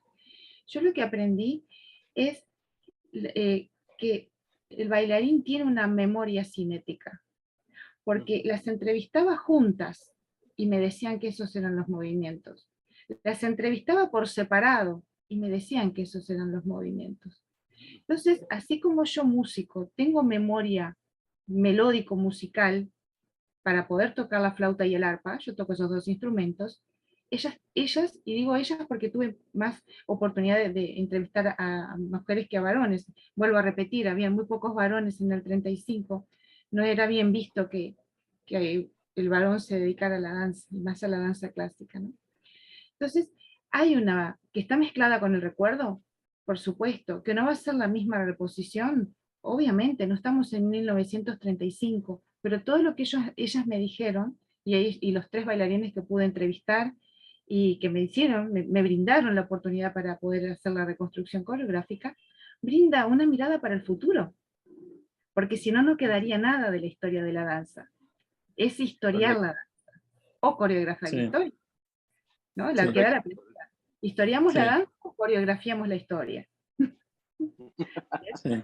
Claro. No, bueno, yo lo que podría aportar con respecto al tema es que todo este tema del soporte de la historia de la danza es todo un tema de discusión dentro de la historia de la danza y los estudios de danza, bastante frondoso, dio lugar a muchas discusiones, y a todo el problema y a toda la teoría sobre el reenactment, sobre la cual se escribieron varios libros y varias cuestiones. Yo personalmente una cosa que el texto que recomiendo, no sé si Carlos lee francés, pero hay un libro que se llama Le Désoeuvrement chorégraphique, de un autor que se llama Frédéric Pouillot, y que es su tesis de doctorado, que se publicó en el 2007 más o menos, y que habla justamente del problema de la idea de obra en danza, y cómo el problema de la idea de obra se relaciona con este registro histórico, y cómo la obra en danza en realidad es un elemento bastante inestable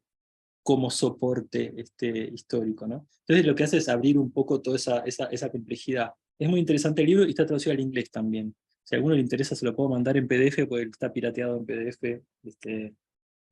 en Library Genesis, que es un poco la institución que subventa nuestras investigaciones acá en Argentina. Bueno, pero en base a esto, quería, yo no sé si, bueno, por ahí puedo antes de ir a los trabajos de Francisco, de Carlos y de Eugenio, para así continuamos un poco con esta cuestión del género, quería hacerle una pregunta, unos comentarios a Germán. Y sé que me interpeló mucho tu presentación, Germán, porque me interesa mucho la cuestión de género y porque además soy papá de un nene de 5 años. Entonces es como que por ambos lados me interpeló. Y me pareció muy interesante esta idea de una teoría teatral infantil feminista. Y me hizo pensar en un libro de Georges Vigarello, no sé si lo ubicás, un historiador que se llama Georges Vigarello. Es un historiador francés, y que tiene un trabajo sobre el maltrato infantil. Y lo que dice es que en realidad el maltrato infantil es algo que, cuya representación, viste que hoy es irrepresentable el maltrato infantil. Cuando hablamos del problema de la representación, por ejemplo, el maltrato infantil, la violencia ejercida sobre un niño, es irrepresentable en la actualidad. No hay ni películas ni obras de teatro en las cuales se maltrate a un niño. Eso es una construcción histórica, obviamente, que data de hace bastante poco en realidad. En el siglo XVIII, en el siglo XIX, todo el maltrato infantil está totalmente naturalizado. Ahora, lo que me parece es que ese lugar que se le da a las infancias como algo casi por fuera de la representación, está asociado también a una idea de salud muy fuerte también en el lugar de las infancias, y a cómo esta idea de salud es muy permeable al binarismo, ¿sí? Y a cómo esta idea de que, por ejemplo, la homosexualidad tiene que ver con una elección racional y adulta, y a partir de la cual, por ejemplo, no se puede exponer a un niño a algo que tiene que ver con su elección racional adulta futura, y de ahí un poco esta cosa de, un poco lo que señalás vos, esta especie de educación heteropatriarcal desde el teatro para las infancias, suponiendo que la orientación heterosexual es parte de la formación de un niño, la formación.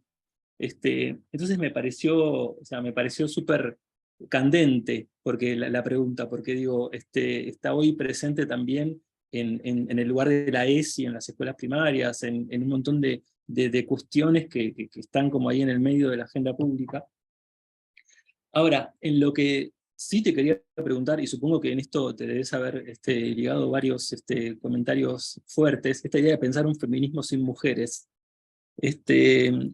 Yo lo que se me ocurre es si en realidad no sería más apropiado por ahí pensar, como plantea Butler en su primer libro, en el feminismo como una pregunta sobre la mujer.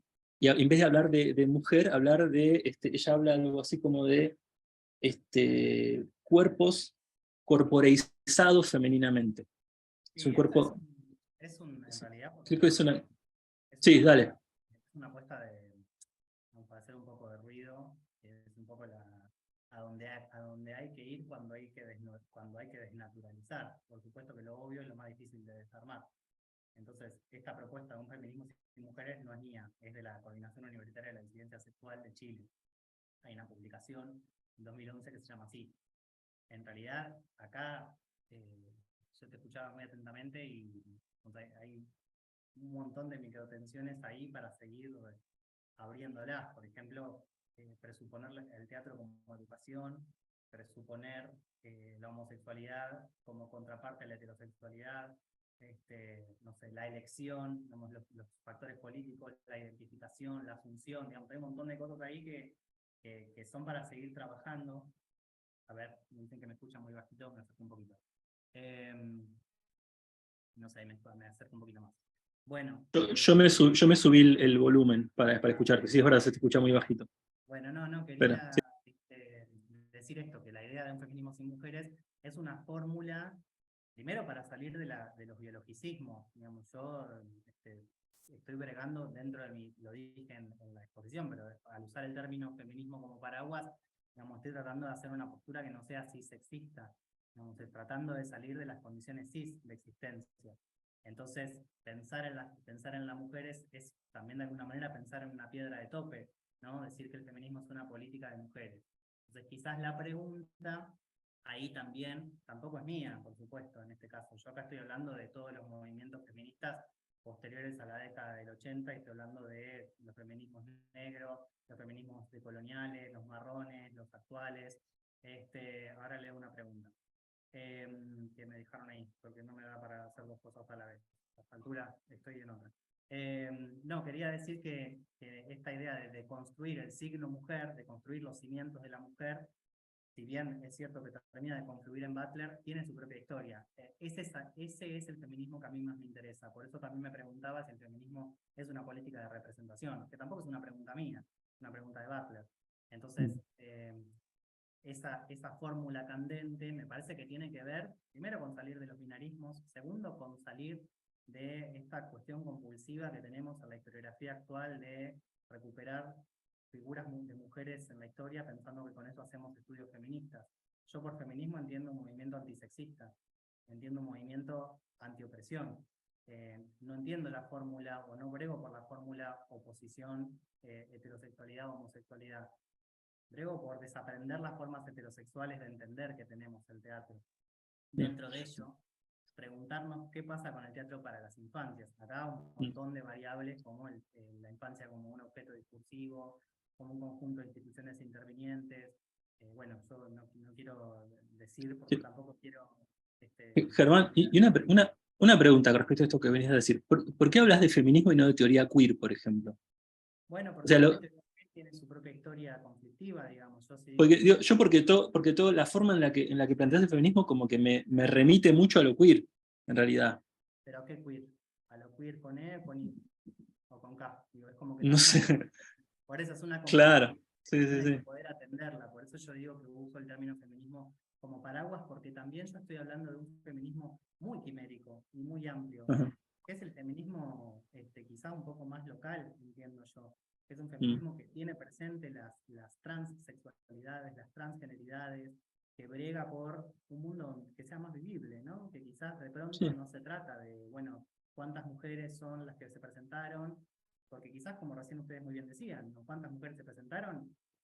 No asegura, como dice Bell Hooks, mujer igual feminismo no es una fórmula que se pueda seguir sosteniendo. Por eso no hablo directamente, de hecho es una de las preguntas que me hice, ¿por qué no le llamo una teoría de la disidencia sexual? Bueno, Nelly Richard misma dirá que ella pone lo queer, pone al interior de los feminismos, digamos, entendiendo que es todo, los estudios queer continúan donde dejaron de alguna manera los estudios feministas, ¿no? Cuando Butler publica, ahí hay un corte que, bueno, nosotras las latinoamericanas iremos trabajando y seguiremos trabajando desde nuestras tensiones territoriales. No sé si te contesté. Pero Sí, sí, re. No sé si alguien más quiere intervenir.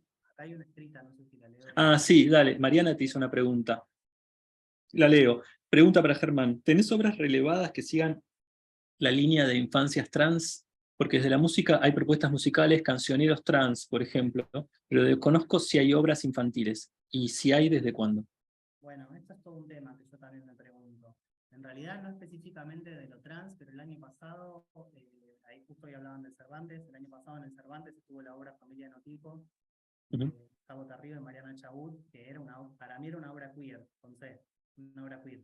Era una obra donde constantemente se ponía en discusión las hegemonías. Y no necesariamente era una obra, cuento rápidamente, porque si no la vieron hay que reponerla, hay que volverla a poner en cartel porque es una maravilla. Era una nena que miraba televisión y no se podía dormir y le pide a la familia que le cuente cuentos de terror. Y las familias son dos tías que son lesbianas heterosexualizadas, o son lesbianas que están simbióticas en sí mismas, componen un matrimonio heterosexual, digamos. Después tiene un tío drag queen, que es un tío malhumorado, que cuando está en drag es la tía Susandra. Hay un personaje que es el vecino pelude, que usa lenguaje inclusivo y que no es nada, no corta ningún género. De todas estas cuestiones, ninguna de ellas es un adoctrinamiento o es una moraleja sobre la disidencia sexual. Es una obra que vive directamente en la disidencia. Entonces, por lo menos mi interpretación de la obra, yo tuve que trabajar en el Cervantes haciendo el cuadernillo pedagógico y dando un taller al respecto sobre esta obra. Mi interpretación es que esa obra es una obra marica, es una obra trolo, porque es una obra donde directamente lo que le queda a la nena esa que está sola en el mundo es la fantasía. Esto lo plantea Butler en Deshacer el género. Lo que nos queda, los cuerpos que no podemos vivir en este sistema de creencias, es inventar otros mundos, es fantasear otros mundos posibles.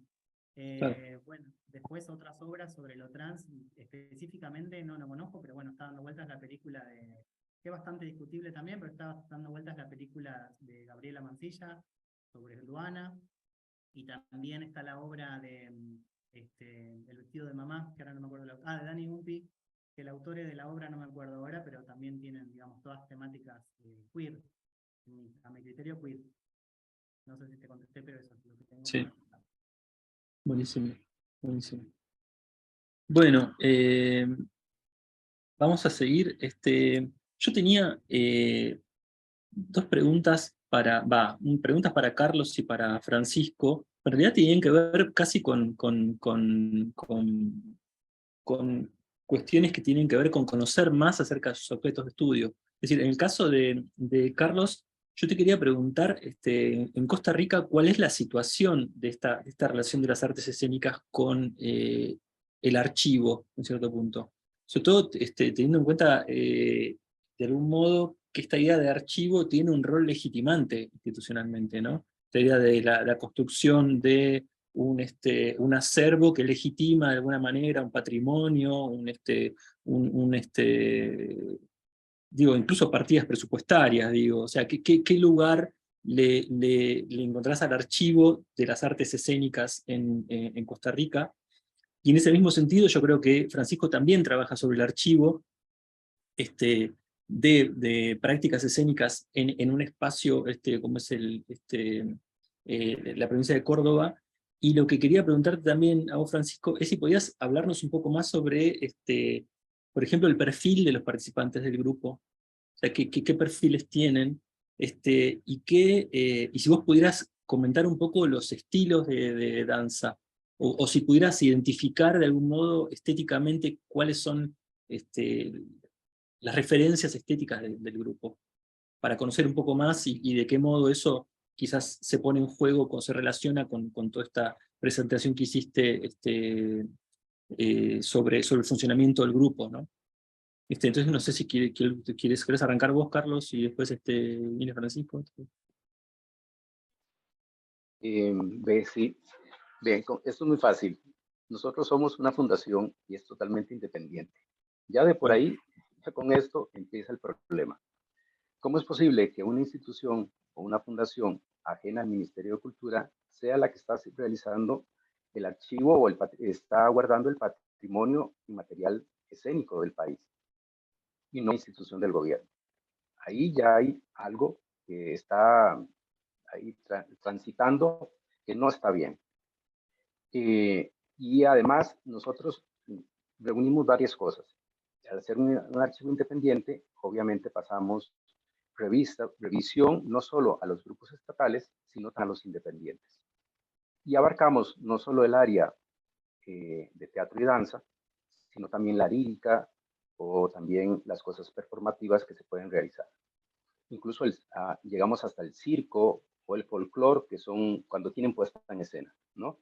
Entonces abarcamos un amplio espectro del área escénica, del arte escénico. Existen archivos. El Teatro Nacional es el que maneja el archivo más antiguo del país, desde 1897. Un archivo, pero es un archivo de sus propias producciones, de sus propias realizaciones, ¿no? Es muy hacia ellos y es normal. O sea, la institución guarda su propia memoria. Existen otros archivos. La Compañía Nacional de Teatro tiene el suyo, la Compañía Nacional de Danza, qué sé yo, las escuelas de arte dramático, arte escénico, pero no tienen un orden establecido ni los presupuestos para mantener algo consecutivo, algo que vaya en los años. Cambiando la administración puede ser que la prioridad no sea esa y sea otra, ¿no? Y según la situación económica del país, obviamente cambian también los criterios y cambian también las prioridades. Entonces, los archivos escénicos estatales son fluctuantes, no tienen una prioridad dentro de sus reglas o normativas. En algún momento se establece algo que sí, nosotros estamos ayudando mucho a ordenar archivos, pero está también del área independiente. O sea, como nosotros, una fundación, estamos, ¿cómo se llama? Nos llama la Compañía Nacional de Danza para que les ayudemos con sus archivos. La Compañía Nacional de Teatro, Danza Universitaria, una compañía dentro de una universidad que además el presupuesto surge de la universidad. ¿Cómo es posible que nos soltemos ahí? Yo creo que esto es ya estamos entrando en un rango político y las decisiones políticas obviamente se manejan con intereses y con otros criterios que a veces no son prioridad. Y el patrimonio material, digamos en este caso escénico, a veces no es prioridad para el Estado, ¿no? Sí. Bueno, hablar del caso de Argentina, mejor ni hablemos, ¿no? Pero digo, es incluso, bueno, debe estar más o menos igual, pero sí, muy disperso también todo el archivo escénico. Bueno, no tenemos tanto tiempo, entonces por ahí pasamos directamente a Francisco para después poder hablar un poco con Eugenio antes de que se termine nuestra mesa. ¿Querés responder, Francisco, a la pregunta? Dale. Claro. En primer lugar, trabajo con archivo porque trabajo desde una perspectiva, digamos, antropológica, etnográfica, entonces de repente tengo un diario de campo de 4 o 5 años con Lamentablemente no funcionó bien el video porque se trabó, no sé bien por qué, pero he estado trabajando estos días muchas decenas de horas estoy componiendo, digamos, una etnografía visual de toda la trayectoria del grupo en estos 5 años que he realizado mi trabajo de investigación. Yo, por un lado, contarles eso, y por otro lado, respecto a los integrantes del grupo, la mayoría son mujeres de clase media, universitarias, que varias han empezado, digamos, sus trayectorias artísticas en la infancia, con folclore, jazz. La mayoría también son blancas. Me refiero a todo como categorías nativas. Yo estoy trabajando desde ahí, como la auto-percepción, autoatribución. Y por otro lado, respecto a las estéticas, al tipo de danza que trabajamos y trabajan en Canto Rodado. Antes formaba parte yo de Canto Rodado y desde el año pasado ya no. También como respondiendo la pregunta de Mariana. Hay como mucha heterogeneidad en cuanto a técnicas y se busca todo el tiempo romper, explorar, desde Fly Low o Laban a formaciones, digamos, de muchos años en danza clásica, en jazz contemporáneo, en diferentes técnicas teatrales como teatro físico, danza teatro, clown. Hay como mucho eclecticismo, digamos, en el grupo. Por haber, digamos, por tener trayectorias bastante diversas, las integrantes. Eso. Sí. Y respecto... Sí, que si querés leo la pregunta para Francisco de Mariana. Dice, ¿en qué sentido la teoría de actor en red dialoga con el propio quehacer de la compañía? ¿Y Canto Rodado es una compañía independiente? Y después dice, no llegué a entender si Francisco, además de analizar la obra, participa como agente y en qué rol. Eso ya lo respondió, pero la primera parte de la pregunta, no sé si querés agregar algo. Sí. Canto Rodado se forma como taller de teatro, de danza contemporánea y muta después a colectivo, independiente, con todas las cualidades que tiene el arte independiente en Argentina. Y respecto a la teoría del actor red, me parece que es una teoría muy interesante para poder describir, digamos, yo me animaría a decir cualquier práctica, digamos, artística independiente donde todos hacemos todo, y si bien digo, hay diferencia de roles, de funciones, hay como una heterogeneidad y una relacionalidad muy grande, ¿no? del quehacer cotidiano. No sé si respondo o hacia otra pregunta esa pregunta. Muchas gracias. Bueno, gracias. Estoy pensando, perdón. Sí. Los archivos. ¿Cómo miramos el archivo, no? Porque creo que el archivo, primero, cuando se hace una investigación por años, no vamos a un solo archivo, tenemos que cruzar documentos. Entonces el archivo de la imagen me puede dar la vestimenta, por ejemplo. En el archivo de la palabra puedo encontrar entrevistas. En distintos archivos pedagógicos, como el que tenemos acá en el Instituto Normal de Magisterio, hay dibujos de coreografías infantiles, pero también están los comentarios, las puestas en escena. Entonces, creo que el archivo debe triangularse. ¿Triangularse con qué? Con la entrevista y con el programa de mano, para poder después tener una idea más holística de la obra. Indudablemente toda Latinoamérica tiene un problema de organización de los archivos por un tema de recursos, pero no debe limitarnos eso.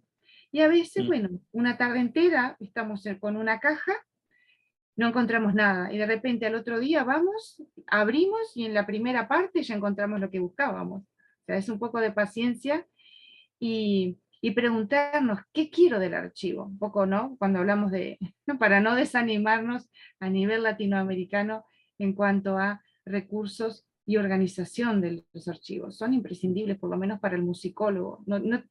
Parte de nuestra disciplina no tendría razón de estar sin ellos. Claro.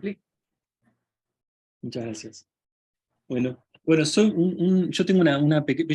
Perdone que monopolicé un poco hasta casi que medio me anoté todas las preguntas, entonces las hago, pero digo, si alguno de ustedes tiene alguna pregunta para hacer también, obviamente siéntanse libres de intervenir. Eugenio, lo que estuve pensando, lo que me hizo pensar tu presentación, es, bueno, vos terminás un poco planteando esta idea de un poco la politicidad de la escena como metáfora del espacio público, lo cual a mí me parece una tesis muy interesante. Digo, yo la vi también, por ejemplo, en Dirección Obligatoria, de Alejandro Cervera, que es del 83, más o menos ahí, que es una obra de danza que viene más o menos en la misma época.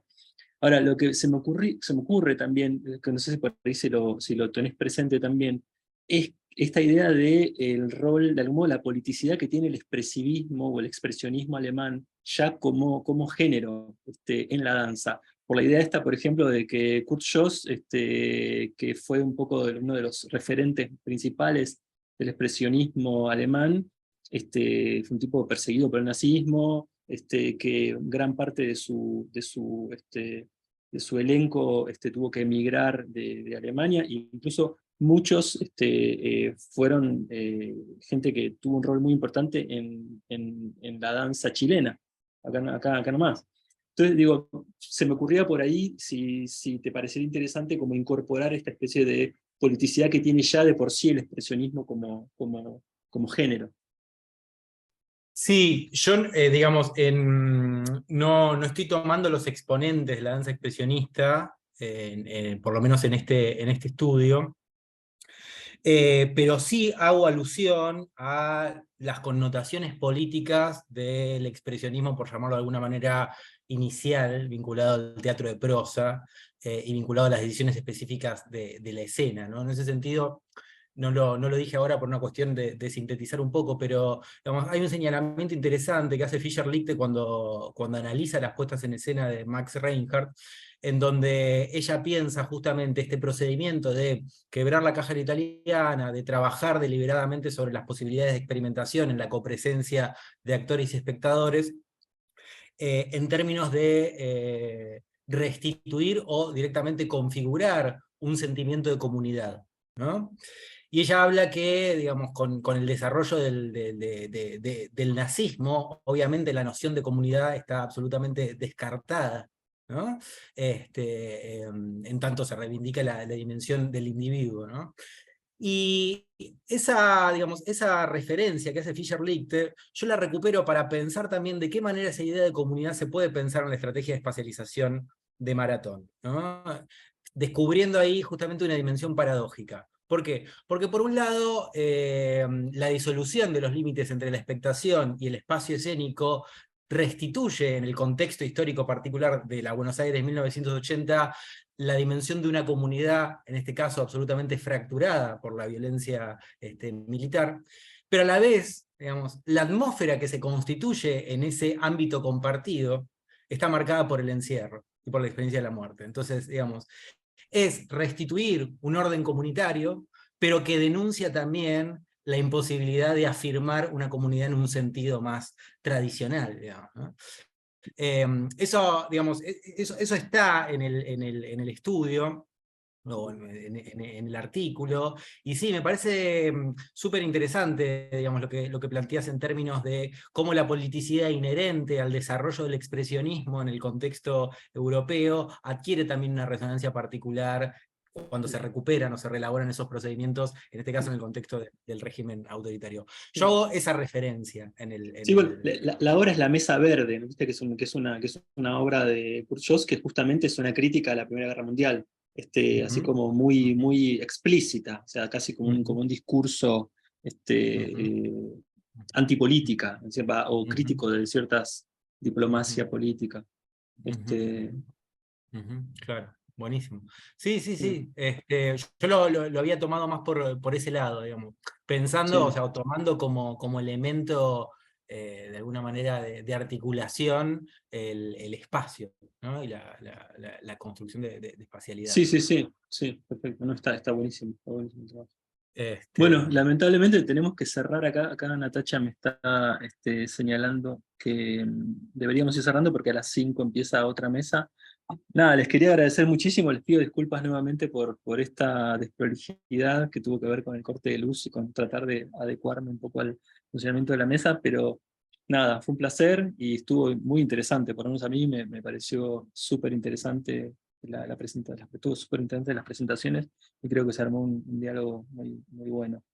Así que nada, nos estamos viendo pronto. Un abrazo Muchas grande. gracias. Bueno, Gracias. Muchas gracias. chao, Gracias. muchas gracias. Chao, chao. Hasta pronto. Chao, chao.